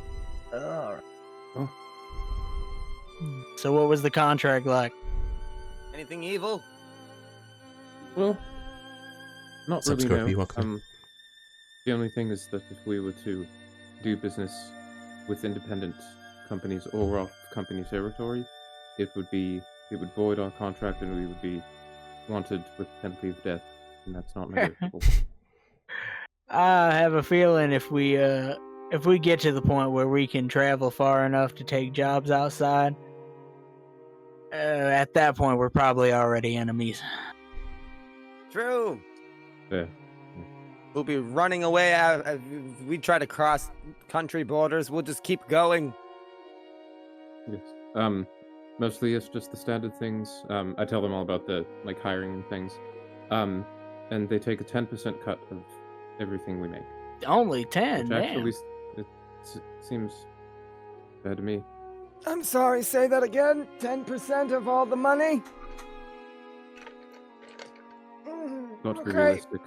That's they're a normal, company huh? Very much so. I expected like 30, to be real with you.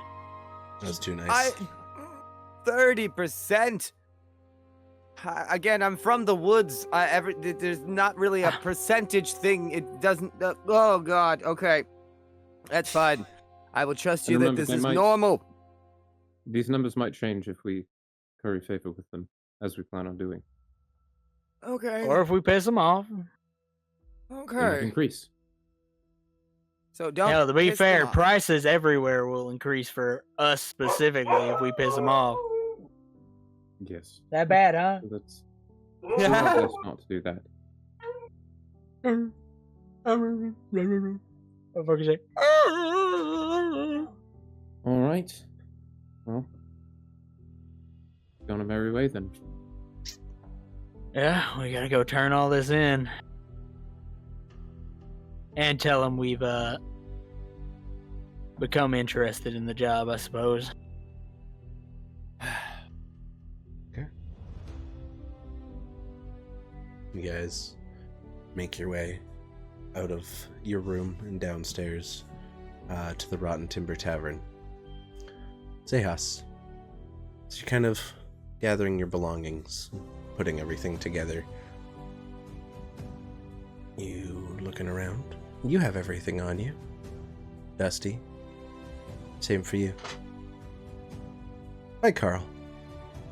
As you're kind of searching yourself and putting all your gear together for the day, you notice that your coin purse is nowhere to be found.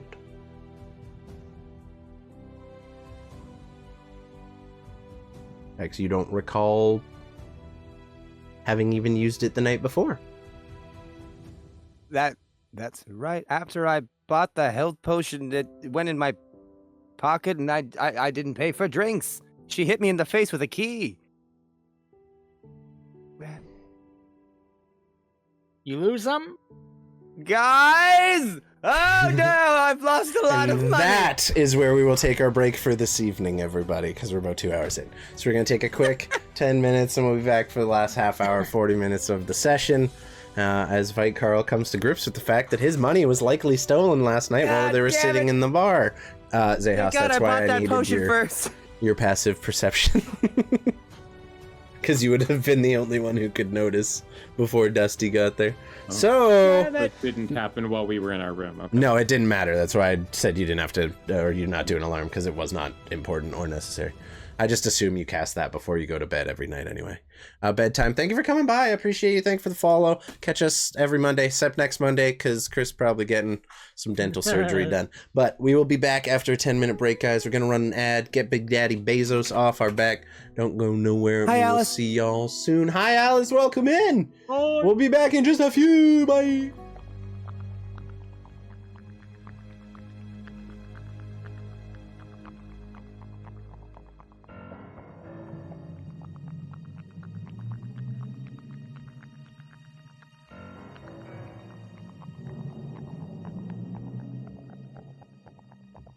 What's up, everybody? We're back. I'm just gonna throw up the art for Xechas here. Chris had to respectfully step out because his tooth issue is bugging him and causing him a lot of pain.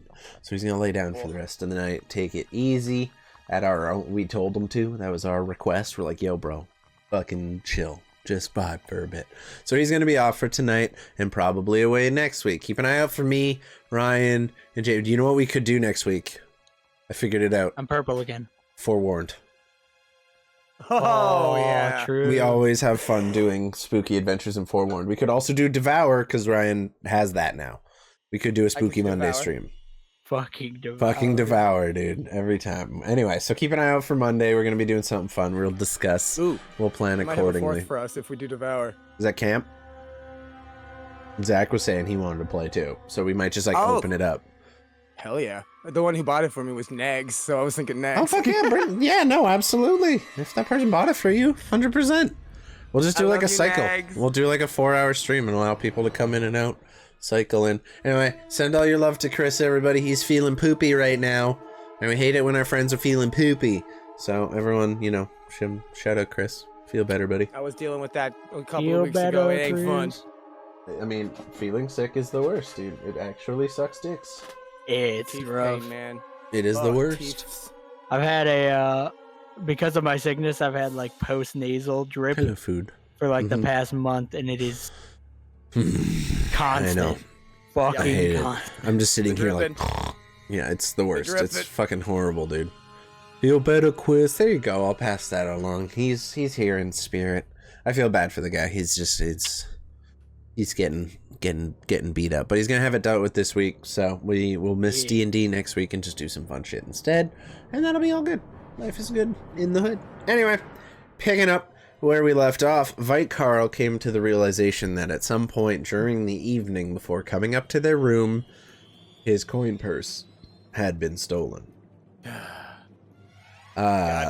What are you doing? How are you guys handling this information? What are you hollering for? My money was taken. My money was stolen. My goddamn money. Oh, okay. Listen, What? I bought a potion at the general store. I came to the bar. I didn't use the money at the bar. I came up to the room, went to bed, woke up, and then I noticed I don't have any money anymore. Accurate. Do you think it was taken in the bar? I got to assume I came straight from the general store. Me and Xechas came right there. There were people. There was one man I told to shut the fuck up. I might have made an enemy. Well, we could ask Willow. And we could try and see if they maybe know the shadiest people who were there last night. I don't know. I'm freaking out. I think asking Willow is probably our best bet. Maybe Okay. just for characters that she's not used to having in there or something like that. Right, yes, yeah, absolutely. Let's go downstairs and I just need to breathe.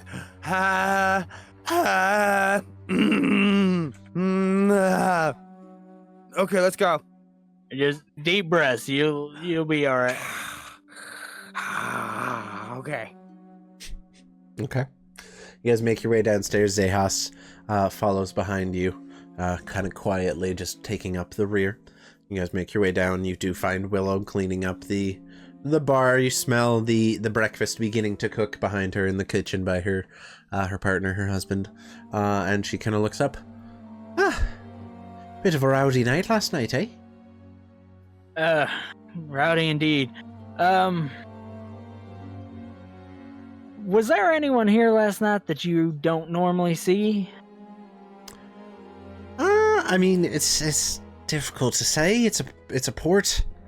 We get new ships in here every other day. Everyone is someone I don't recognize. I see you lot more than I see mostly everybody else. Call you my regulars at this point, but even you lot have moved into your own house and completely abandoned me. I'm just kidding. Oh, not completely. Now there were a few new folk. Someone kind of, you know, the usual lot came in on a ship yesterday, wanted a drink. Fair. I'm asking because, well, my friend here, he's missing a few things. All of my Now, money, I was wondering Willow. if there's All some of my shady money. individuals you had noticed. Oh, well, there's plenty of those kicking about. There's no shortage. Start should- from the top of the list. Okay, you need to relax for a second and get that crazy out of your eyes. He's Now, very serious. No, about what I his said. Get the It's crazy out of your eyes and we'll talk. Okay, I'll close my eyes. Good, okay. That's better. Alright, to be honest with you, I don't know if there was anyone particularly shady. There's one guy called an asshole. He's in here pretty frequently. Don't know What where was he his lives. name? Fuck if I know. Never told it to me. I can tell you he hangs out over at the lodging house a lot. He's not staying here. Good. You got the crazy in your eyes still. It kind of scares me. Sorry. I just, yeah, I'd maybe ask around the lodging house a little bit and, whatnot. Fair That's the best I enough. can do for you. Other than that, the docks, maybe one of the sailors took it. I don't know. You did tell someone to shut the fuck up last night. I sure did. That doesn't always... deserve You it. can put your hand down. That's almost worse. It's Okay. fine. Oh, dear lord. All right. Do you want any breakfast before you go, you know... I feel Run like the I only crazy about hunger town. for justice. Okay. You're scaring I me. feel. Are you I all feel right? like this is a matter we gotta take quickly. Okay, So Dusty, blink twice if you need help. I'm all right. We'll figure Okay, it he's out. fine. I'm I mean, gonna, you're blinking. if you don't mind, I didn't I'll say take that a look to you. around Right? Okay. Yeah, please go ahead. Go ahead. to see if I notice any footprints or something. I mean, maybe there's someone gonna- had mud on their boots. There's gonna be around our plenty, table. but yeah, sure. Yeah, give it a check. I'm just gonna kind of walk around where we were sitting, like from the door to the bar to where we normally sit, and see if I notice anything like specific. Roll me a survival check to try and pick out footprints in this like slew of footprints that have been. Yeah. Yeah, that checks out. That And, checks out. there are footprints, muddy, snowy, or I guess at this point the snow's melted, but like generally you can see where people have been walking in and out here, and there is no way to discern who is who went where, or who might have come close enough to your table to steal. All right. Well, this appreciate you letting me look around. Hey, no problem. You sure don't I want guess any we're food gonna before head you on go? out. Okay. Suit yourself.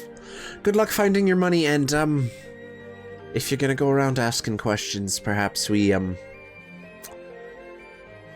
do so quietly, okay? Without the crazy look in our eye.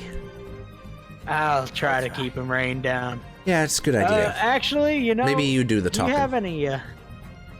Got any meat, just raw, that I can get off you? Is that cat person thing? Nah, Sorry, that I was just, offensive. As soon as it came out, I felt terrible.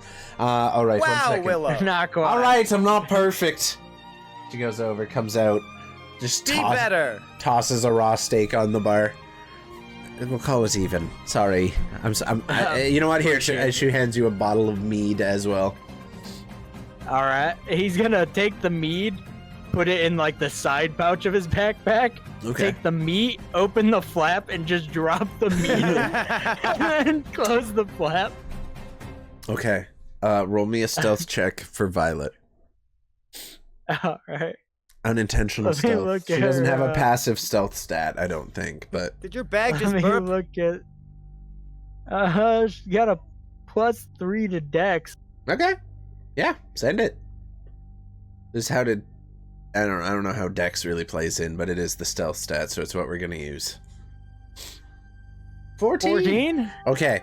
Violet's a pretty loud eater when she gets going real good, but you're quite impressed and happy to know that she manages to eat the meal without making too much of a disturbance. You do feel some movement, and you kind of turn your back so that part of the backpack just isn't visible to Willow at all as you do so.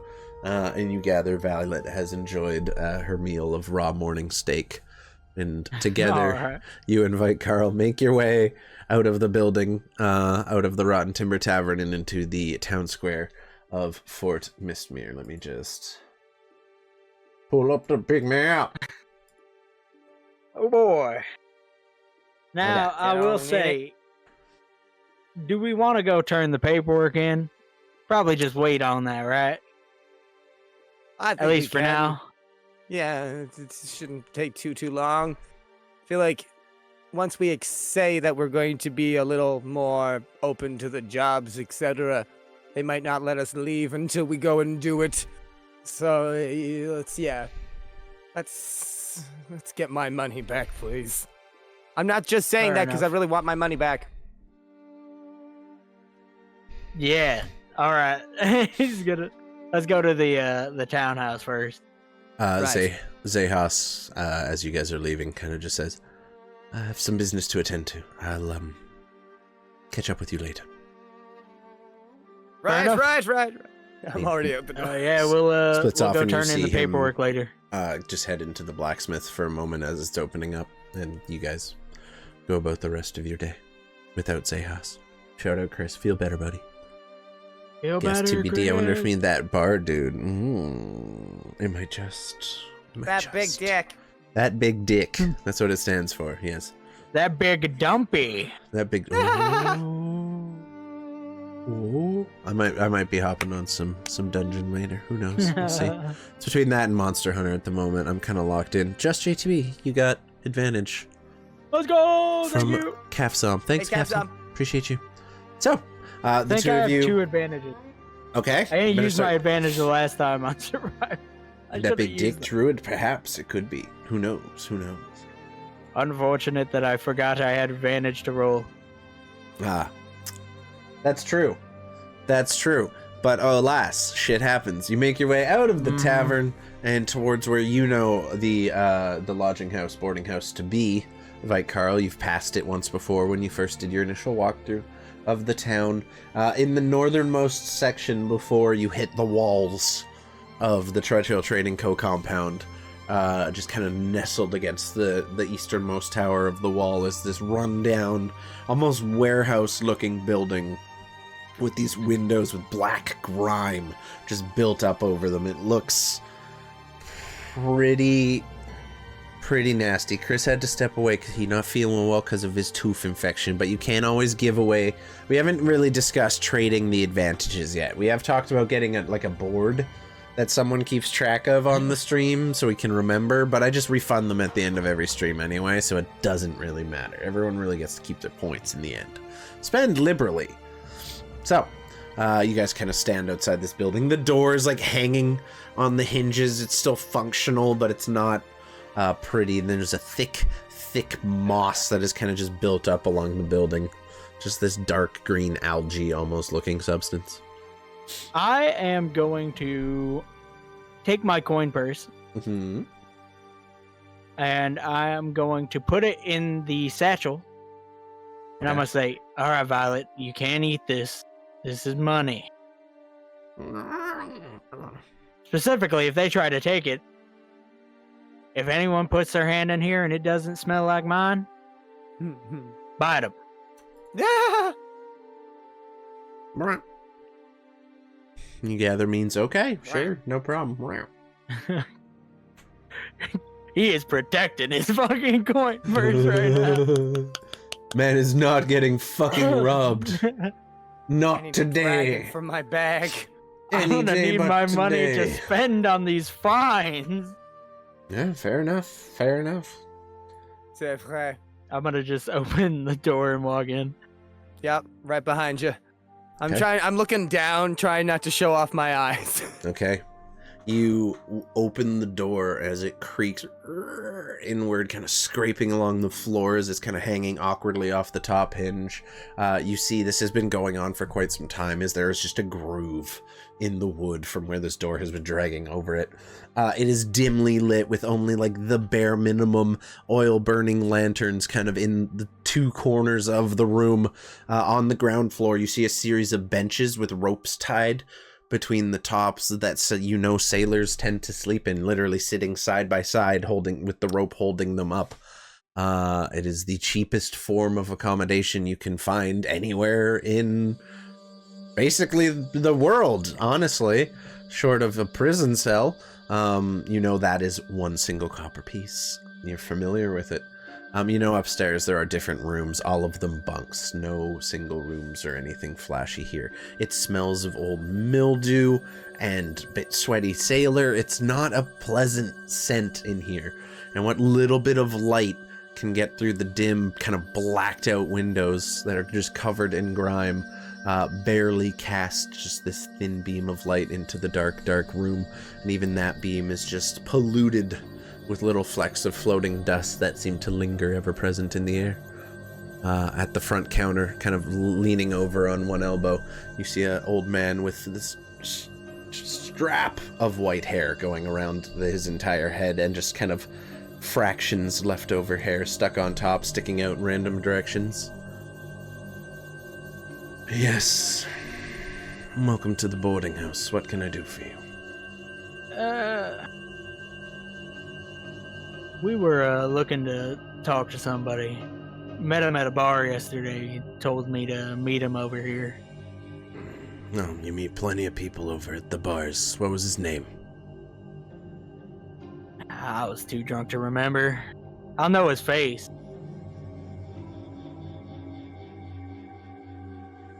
He looks around. Was it me? This doesn't look like one of the guys that Willow called out yesterday, right? Not even close. Nah, not exactly. And it doesn't look like he's here, friend. Well, suppose, You're free to take a look around. On your left, an empty room. On your right, an empty room. Hope that satisfies your investigation. well, I'd be a little more satisfied, and he's gonna slide 2 silver pieces over if I could check more thoroughly. Palms the silver, just drags it under the arm that's leaning under. You hear it clink into some kind of drawer below. Be my guest. Appreciate it. He's gonna start walking through. At the words, be my guest, Flight Carl's just been hand up, eyes down. He hears, be my guest, just snaps up, and immediately the white coat envelops him. He falls to the floor, and a giant white winter wolf climbs out of the fur. And I'd like to try and smell from memory. You got a guard dog you can tell me about? Well, He's pretty taken something like aback, but that. you can tell he's still leaning and maintaining his cool, but like, that freaked him out. it's something similar to that. Is that something he Here, does all the time, or is this new behavior? This is something he does when we have somebody to talk to. Well, maybe a little warning next time. Yeah, feel Yeah. free. Sniff around. For the troubles. And he's gonna slide a gold piece across. Slides it off the counter again. I'm Well, a at least gold you piece speak for my the bullshit. language. I'm glad you understand the way things work around here. Been here a Sniff while. around. Have fun. I got work to do. You see him just kind of resume his lean as he's kind of just staring out the murky windows, not actually doing anything of value.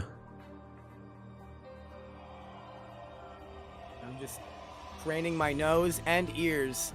I'd like to try and listen for anything in the walls, like a secret room, maybe something that's not open to the public. And for smell, I'm trying to smell anyone that smells like last night. Roll me. Ooh. Okay, so the first I will say, they're both smell based, and well, one's hearing and smell. So one I will say, roll me a perception for hearing if there's anything in the walls. Yeah, advantage on both of them. Or advantage on perception. Perception 6. There we go. Perception 20. Didn't you have a disadvantage saved up from somebody? I think you made him use it for the deck save. I did. Right. A 20. Okay. Okay, so the first thing you hear, and it's really faint, barely noticeable, it's just, you swear you hear the faint sound of flute? Some kind of instrument.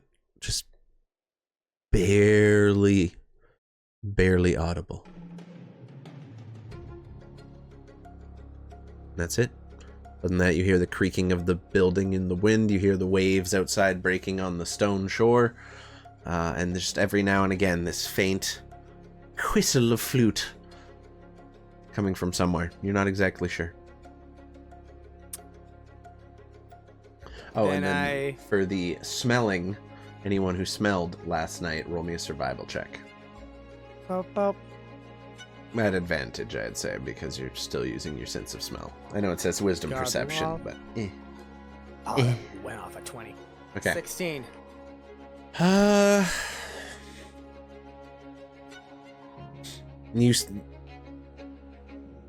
You don't smell anyone in particular, but you do remember that musty, salty, kind of decrepit smell that you noticed as soon as you walked in here. And you remember smelling that last night, which at least some point indicates whoever, or there were people at that bar who were very likely staying here at this establishment, though that is something you knew already. But now we gotta, at least we have a definitive. As we go around and he's kind of sniffing, I want to keep my eyes out. Any people we pass, I want to specifically look for the faces, the face of the person he told to shut up last night. It's completely empty in here. There's not a soul. Not a soul. It's just the guy at the desk. There's a staircase that leads upstairs. Are there possessions here? Like, does it seem like people have left bags here? Nope. You gather they pay their coppers, sleep on the bench for the night, pack up in the morning, and go about their business. You also, just looking about the establishment and the fact that your investigation led you here in the first place, you gather not many people are dumb enough to just leave their possessions unattended in a place like this. Fair enough. Yeah. He's gonna look towards Vitegarl, kind of motion towards the stairwell, shrug his shoulder. I start in like a dead sprint for 5, 6 maybe steps, but then I stop and I just. You hear that flute again, and you swear it's coming from somewhere beneath you.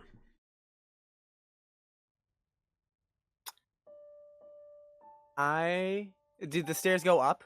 Yes. I'm going to. This could be a bad gamble, but I'm gonna do it. I would like to turn into a regular spider. So for a moment, the white fluff just kind of starts to melt down and starts to fizzle and smoke away until it's just a little white puff ball. And then it gets smaller until it's just a regular little white spider. Okay.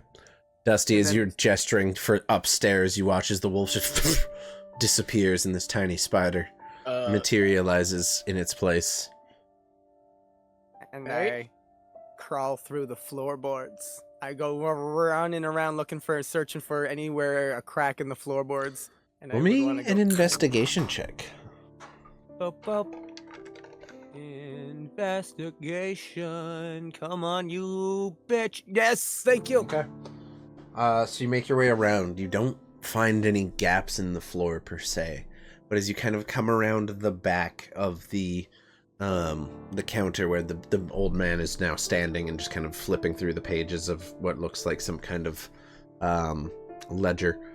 You kind of make your way behind him, and there's just about 4 planks in the wall, and underneath them there's just an ever so faint breeze coming through that you can feel. And there's a gap just small enough for a spider to fit through.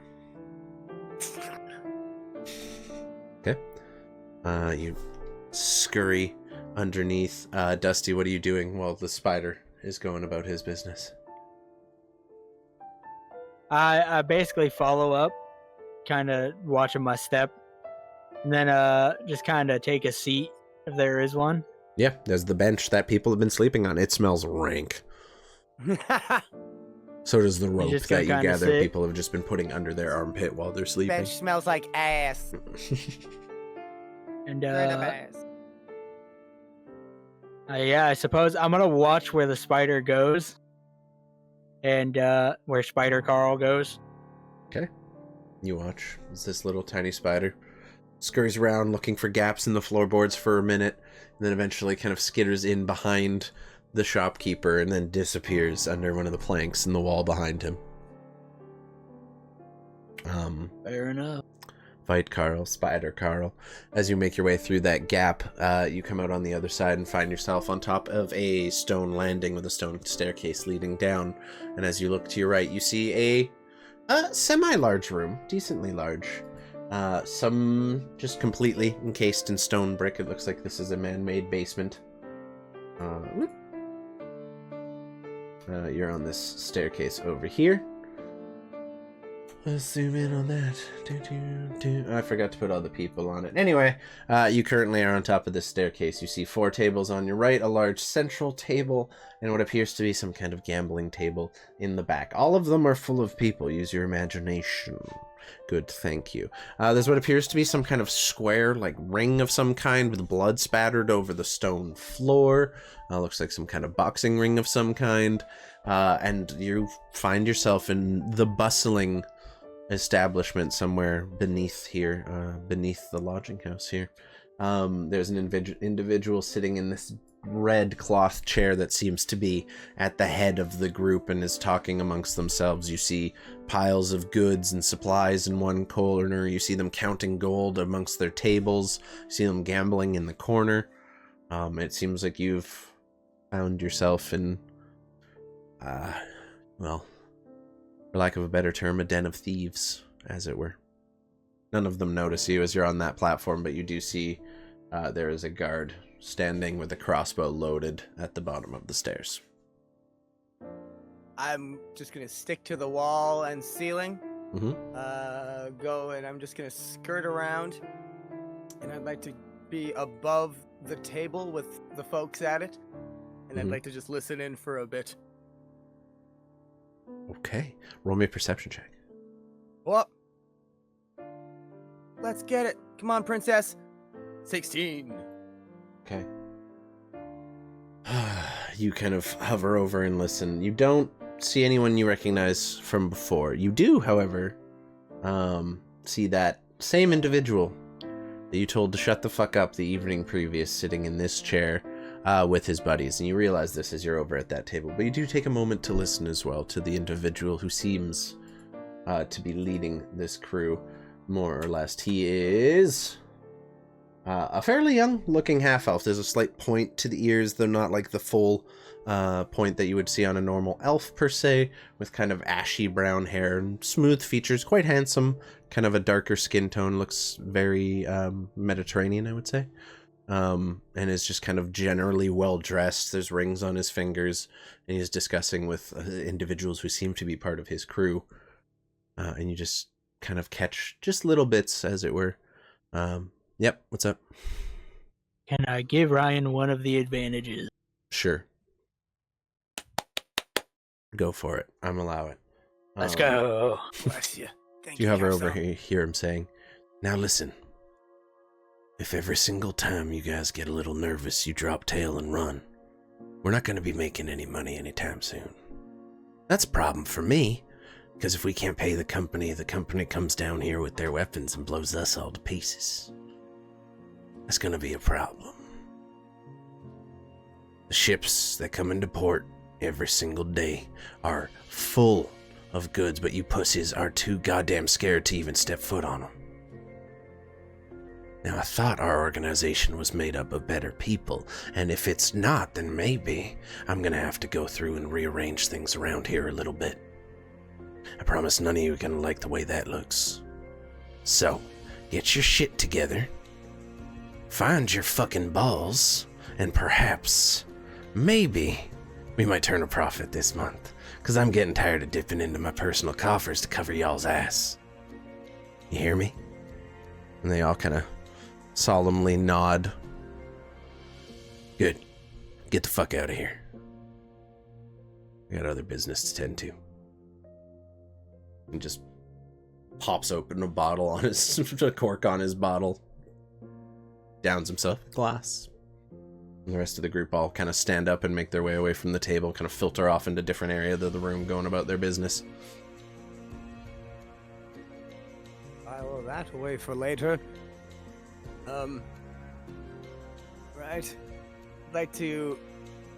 But that was that conversation I heard around the round table. The right? big round table, yes. And the dude who has your money is sitting in this table, kind of tucked into the shadows, yes. I'm gonna. Like, I just got. If a spider could, like, go. Crawl over once I see the guy with the shut the fuck upable face. Bald fellow, kind of thick beard that's not like long, kind of just sticks out awkwardly.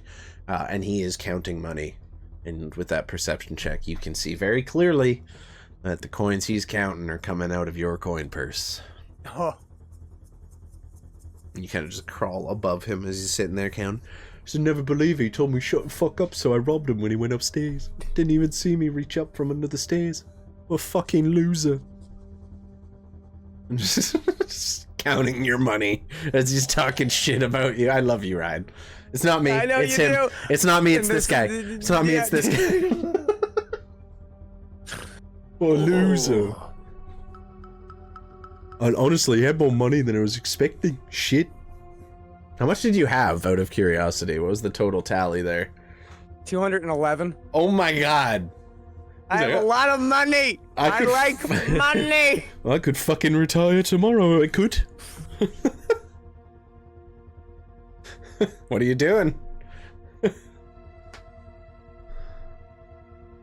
Oh, this is gonna go so bad. This is gonna go so bad. Oh, this is gonna go poorly. I spider string my way down, down. Dusty. What's up, Dusty? As you're I wanna slowly descending, we cut back up to Dusty. I want to preface, Dusty has been looking at the spot, but specifically he's trying to listen to hear if anything fucked up happens. Roll me a perception check. As soon as like anything pops off, he wants to get up and toss enough. coins towards the bartender to maybe allow him to head under. Curse the DM. Wow, okay. Thanks, nerd. Okay. Perception. Perception, let's see if you can hear Don't it fuck all. me. Okay. Okay, 21. At that point, you begin to hear it too. This faint flute music. Thank you. Kind of just creeping into your ears ever so slightly. Just every now and again, you just catch the faintest hint of it. Some kind of music coming from below. I understand. Okay, we'll save that in case some shit pops up. You will definitely hear it if some shit pops off. Vinecar, as you descend your little spider self all the way down this piece of spider silk, what are you doing? What does your crazy plan look like today? And once I get to about, I'd say, a foot to 2 feet away from him, I'd say that would probably be roughly 4 feet off the ground, maybe 3 feet, right? He's sitting down. He's sitting down, so like, yeah, if you're going in front of his face, probably about 4 feet up. You're about 1.5 feet off the top of the table. I'm actually going right behind. I would like to be just slightly Okay. behind him. So he's kind of like where my mic is here, and I'm just going down. Okay. And as soon as I get to about that 4 feet mark, I would like to burst out of my spider form, grab him by the scruff of the neck and Like- drag him over to the fighting arena. Like headlock style? Yep.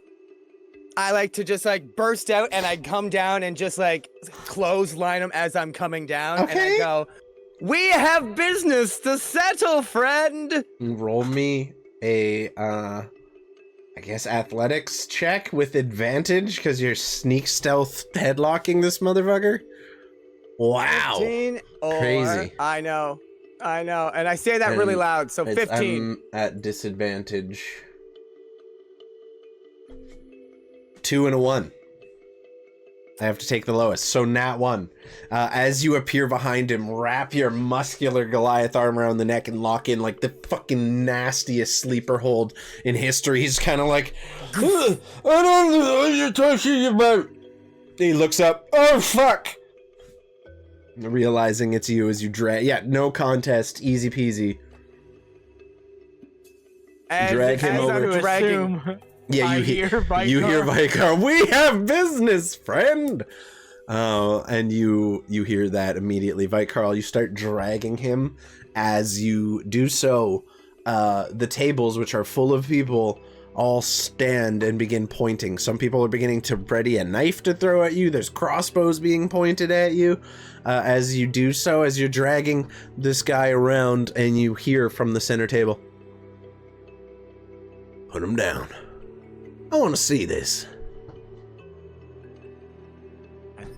You see the leader just leaning. I point at him and I just go, "I thought you might. Let's go." Oh, don't worry. No matter what happens, you're dying. You continue dragging Buddy over. Dusty, what are you doing as all this is popping off? With everything, did I also hear that? Nah, you wouldn't hear him talking. Okay. I'm gonna get up immediately and be like, "Well, shit," and I'm gonna grab 3 gold out of my coin purse, and I am going to slide it out on the bar.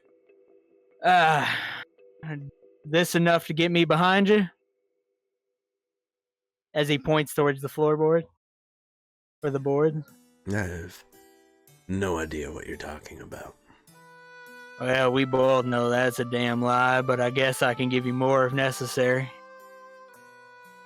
I have no idea what you're talking about. Well, the man I need to talk to is clearly down there where the flute's coming from. You might have a hearing problem, friend. You might want to go get that checked out. Yeah, and then he's gonna fucking pull the rifle up. I don't think I have a fucking hearing problem, buddy. Roll me an intimidation check with advantage because you're pointing a gun in his face.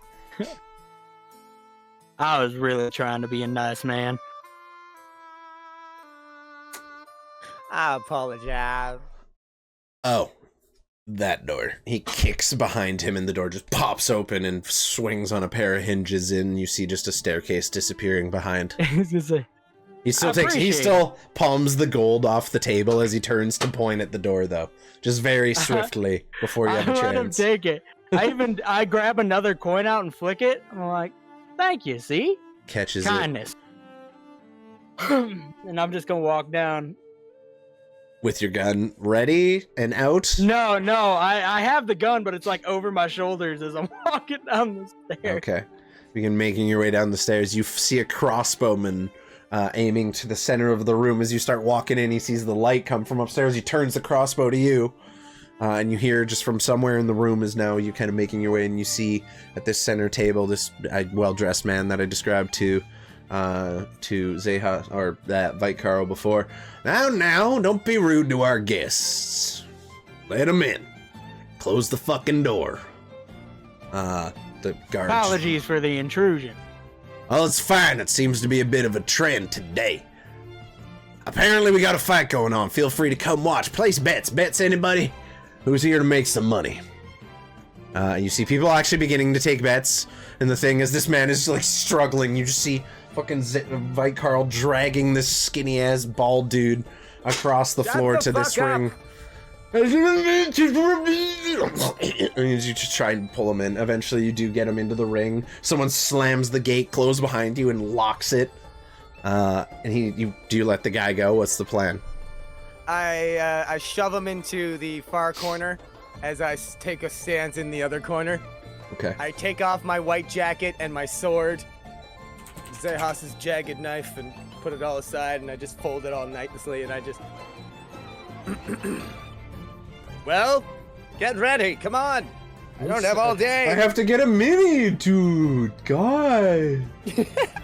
Fuck, I didn't just have a guy ready for me to Having a fight. boxing match. I didn't know we were having a boxing match You today. didn't plan for a UFC fight, dude? Come on. That doesn't look like Floyd Mayweather. Where's the bandit? He must I can't have wait till one. you kick this guy's ass and then we die. No, they'll see it. It's my honor. It's all. This is a battle of honor between men. Okay, he kind of. That wasn't very nice way to say hello. You're not got a Neither fucking was problem. robbing me. You get what you fucking deserve. He cracks his back, Maybe. and without even giving you a chance to roll initiative, reaches to the ground and throws a handful of gravel into your face. Dexterity saving throw, please. Up. Nope. 4. Oh no! Advantage? Yeah, you do have advantage. You do have advantage, and I have disadvantage. So it's just a save, technically. Oh, that's right. I do have advantage. Yeah. Thank you. Whoop. Come on. Okay. Much better. You manage to cover your eyes in time before the handful of gravel and sand hits you in the face, and you can see him like he was about to move in for a strike, but as you manage to keep your eyes safe, we'll just roll normal initiative instead of giving him advantage on it. Shit. 1 second. There you go. There you go. Beat an 8. I rolled like shit. God I have an 8 as well. You didn't select your mini, so select your mini and do it again. That way you end up in the tracker. Go. Up. We'll count whatever you get the second time. Oh. Much better. Okay. Much better. Best me as better. fuck the second time. Okay, so instead of distracting you and creating a moment where he could get an upper hand in the combat, instead use the valuable moment of him reaching down to grab this gravel and throw it towards you to take your turn instead. As you block it out of your eyes. What are you doing? I'm just going in for a haymaker punch straight from the right. Just flip up. Okay, unarmed attack. Just a No. you know. Okay. 12. He is currently still wearing his armor, so that is not going to hit, unfortunately. Damn it. You punch and you feel your hand hit leather studs, or metal studs and leather as you do so, and he kind of takes the hit and goes back and gets himself ready for the next round of combat. Is that it for your turn? That will be me, yes. Okay, you gotta move yourself, don't forget. So he is going to step forward and just kind of ready. 2 very basic punches. You gather he's not much of a boxer, but he's gonna do his best. A 9 to hit, a 16 to hit, and a 12 to hit. Do any of those hit your AC? 16 does. Okay, he goes and unleashes 3 attacks against you. The first one doesn't have much strength behind it, but the second kind of manages to catch you just under the rib, and you feel the shock kind of go through your body briefly. You take, it's just 1 plus his strength, because he's not a monk, so 3. You take 3 total points of damage as the punch lands on you, and then the other one kind of just slaps off your pec. It's not... Ooh. And it is your turn. He's actually going to circle around this side of you. That is it. And it looks like he's kind of going to go in for some kind of grapple. But it's your turn. What do you got, me lord? Go and punch in. Okay, better. 18. That'll hit. You got to beat a 15. It's 3 damage. Same as him. Okay. 3, me lord. Dusty, as this fight is just ongoing in the background, someone comes over. Taking any bets? I'll put 5 gold on the big one. 5 gold. Okay. It's 2-to-1 odds. Could walk away with 10 gold. Good luck. Bets. And he just walks around the ring taking bets from everyone until the end. The fight, he's just going to make circles around. If you want to amend your bet, just let me know. Vikarl, anything else on your turn you want to do? Nope, not this time. Okay. I'm just putting all my faith in this man. Fair. Fair. He is going to attempt to grapple you from behind as he kind of circles around back of you again and grabs you, kind of wrapping you in a full bear hug. Acrobatics or athletics to try to escape it, and you need to beat a 15. Let's go. Hey, damn it. Oof. Okay. So close. So as you feel the arms wrap around you, he holds you tight. He's going to use his next attack to just suplex you over his shoulder and slam you into the ground. Same deal, athletics or acrobatics versus his athletics for the slam. No, it's only a 10. 19. Okay, as he kind of bends his back and knees to try and throw you over his shoulder and slam you into the ground, you manage to break his hands on you and break out of the grapple. That is it for him. It's your turn. Alrighty. I'm gonna, as I push him off, I'm just gonna do like an elbow backwards into his gut. Up. Oh, so close to a 20. That's 23, and so that's 3 more damage. Okay, just a flat 3 every time.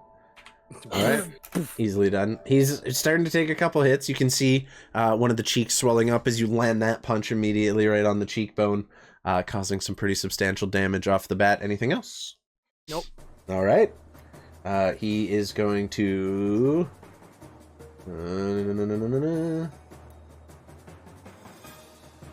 Yoink. That's 2 hits and a nat 1, unfortunately.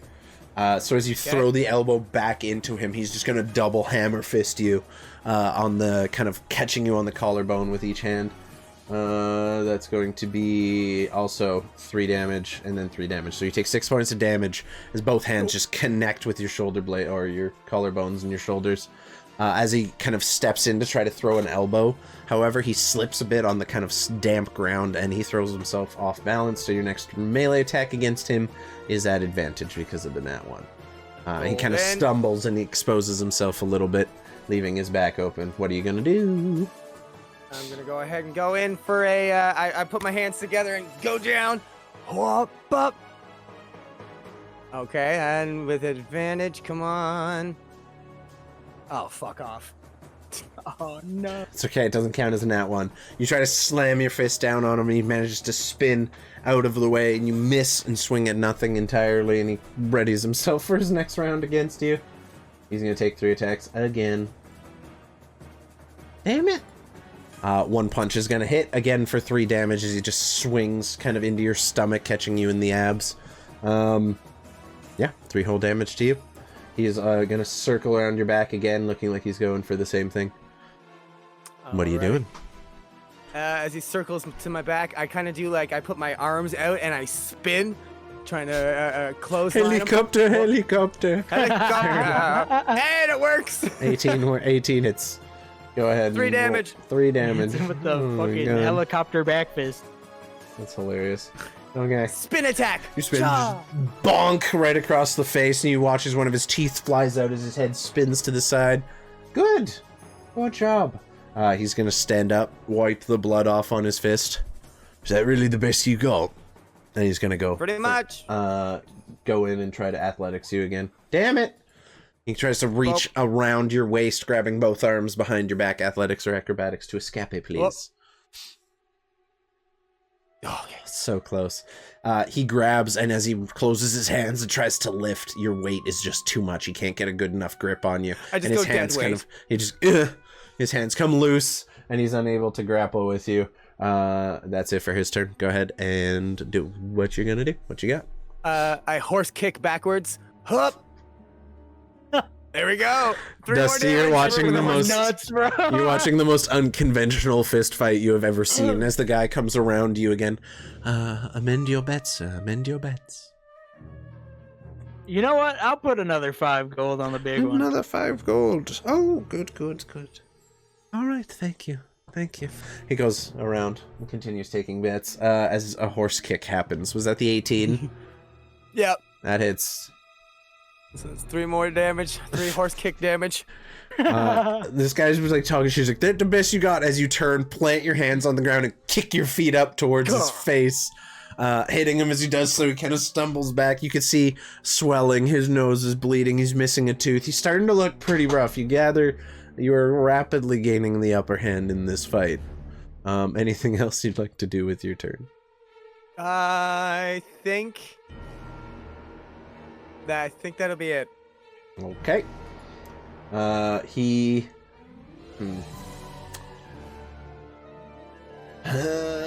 is gonna try to just run at you and shoulder charge you. So, damn it, man. It's athletics against you to try and... It's our strength saving throw, technically, to resist the push. No problem. Okay. He runs and puts his shoulder down, and you just kind of center yourself, and it hits you in the stomach, and you do not move, and his feet are, like, sliding on the floor as he's trying to gain a little, just extra footing and push you even a little bit, and he looks up.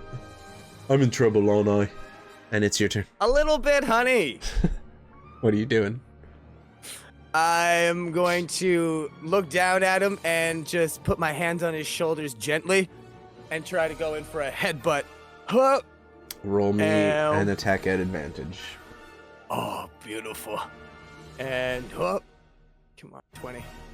Oh, we got a hit, but come on, 20. Oh, jeez. Close so enough. Much closer. You put your hands 20, on your shoulders, and there's like a brief moment of respite calm where he thinks maybe the fight's over. You've maybe not answered his last attack. And then all of a sudden you conk! Forehead to nose. You feel the bone in his nose crack as your forehead drives down into it. You hear a gargle. And you feel just this burning pain emanating from the front of your whole forehead as you pull back. You look, and this blood just kind of dripping out of his nose over his mouth. You broke my fucking nose! Hey, shut the fuck up. And I push him away. You shove him, he just tumbles into the corner. He's sitting against the fucking wall, holding his nose. That's not cool! I thought it was over! And he just rips a piece of cloth off his shirt, puts it up to his nose. Fuck! Take your fucking gold back, it's on the table. Fuck. I'm already halfway out the gate. I've picked up my jacket, I have it folded, I have my sword on my back, and I'm just going over to the table, looking at everyone there, and I go, Did I do a good job, gentlemen?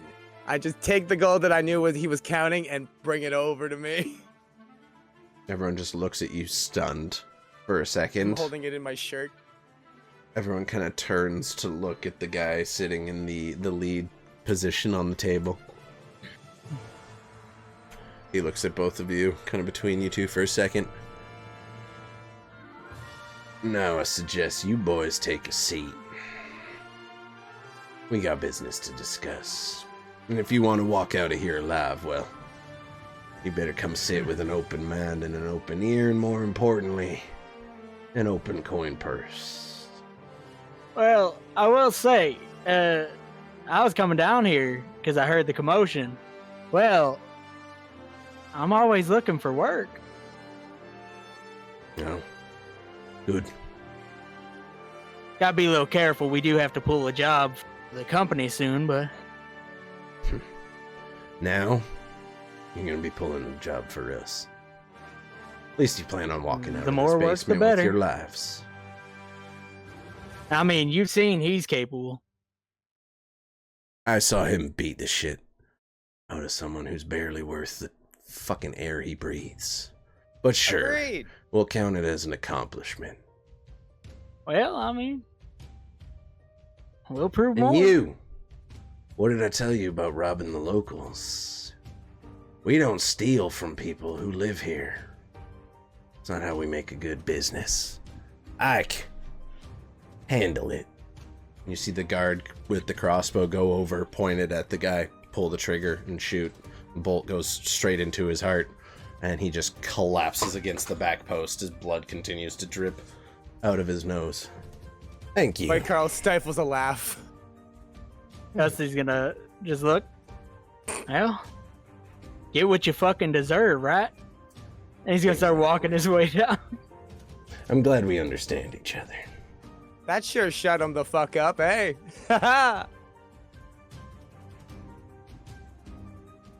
God damn. He doesn't laugh at all. He just nods his head to the 2 seats at the other end of the table in front of him. Dusty will just take one. And Dusty is trying to remain as like straight faced as he can. He's very much like, we got ourselves in some bullshit, but like, I know how this shit goes. We're gonna have to fucking deal with it here and now. Yep. So, Dusty, you sit, kind of lean your rifle up against the table. Like Carl, with your shirt, jacket full of goodies, make your way over, take a seat as well. And as you both sit, the individual reaches under the table and pulls out a beautifully made flintlock pistol. Just puts it down on the table, pointed towards the two of you. Let's talk. And that is where we will end the session for today. Hey! So, we will be off next week. We'll be off next week because Chris is probably going to be having dental surgery and his tooth is all kinds of fucked up. So, we will be off on Monday, but you could probably still catch the three of us doing something. We're not sure what yet, but keep an eye out in the Discord, and we'll let you know what the fucking game plan is as soon as we know it. Until then, Bye-bye. I'm going to find someone for us to raid out upon. It's going to be Aves. That's an easy choice. It's Aves. Oh, wait. Is Aves... The Monday train! Is Aves raiding out? Or no? Okay, we're just getting Yapper alert. Copy and paste. We're good. Love that. Okay. So, we're going to raid out to Aves. Yapping. In the meantime, Ryan, what do you got going on you want to tell the peoples about? Just business as usual. I'm planning on getting RAM this month figured out. A few folks have reached out and gotten a couple of offers on stuff, so I'm very thankful on that, because your boy wants to play more complicated games. I want to play Marvel Rival. God damn. Yeah, that'd be fun. It'd be fun to have you. Hell yeah, we'll keep an eye out for that. I'm looking forward to it. In the meantime, we'll catch the streams. Dusty, anything you want to say to the people before we go for the night? Yeah. Again, go check out music stuff in both the Purple House Discord and the Apothecary Discord. It's in the music channels. You can listen to me do shit. My voice is getting better. I'll probably be recording more shit here soon. Other than that, just be good people. Let's go. Be good people. So, I will try to be back on Monday, seeing how I'm feeling after work, or on Wednesday, not Monday. Today's Monday. Otherwise, you can probably catch me Thursday night or something else. I will keep you posted. If not, usual times, we will be around doing the shit. If you got the emotes, copy and paste them. Say hi from us over here at the Apothecary. Otherwise, we will see you next time. And in the meantime, I have been Rusty. These have been my friends. Bye. And you all have been awesome. Be good to each other. Love each other. There's a lot of negativity in the world. Don't be a dick. Love you guys. We'll see you next time. Bye. Thank you, Wizard Mystical. Bye. Thank you. I appreciate you swinging it.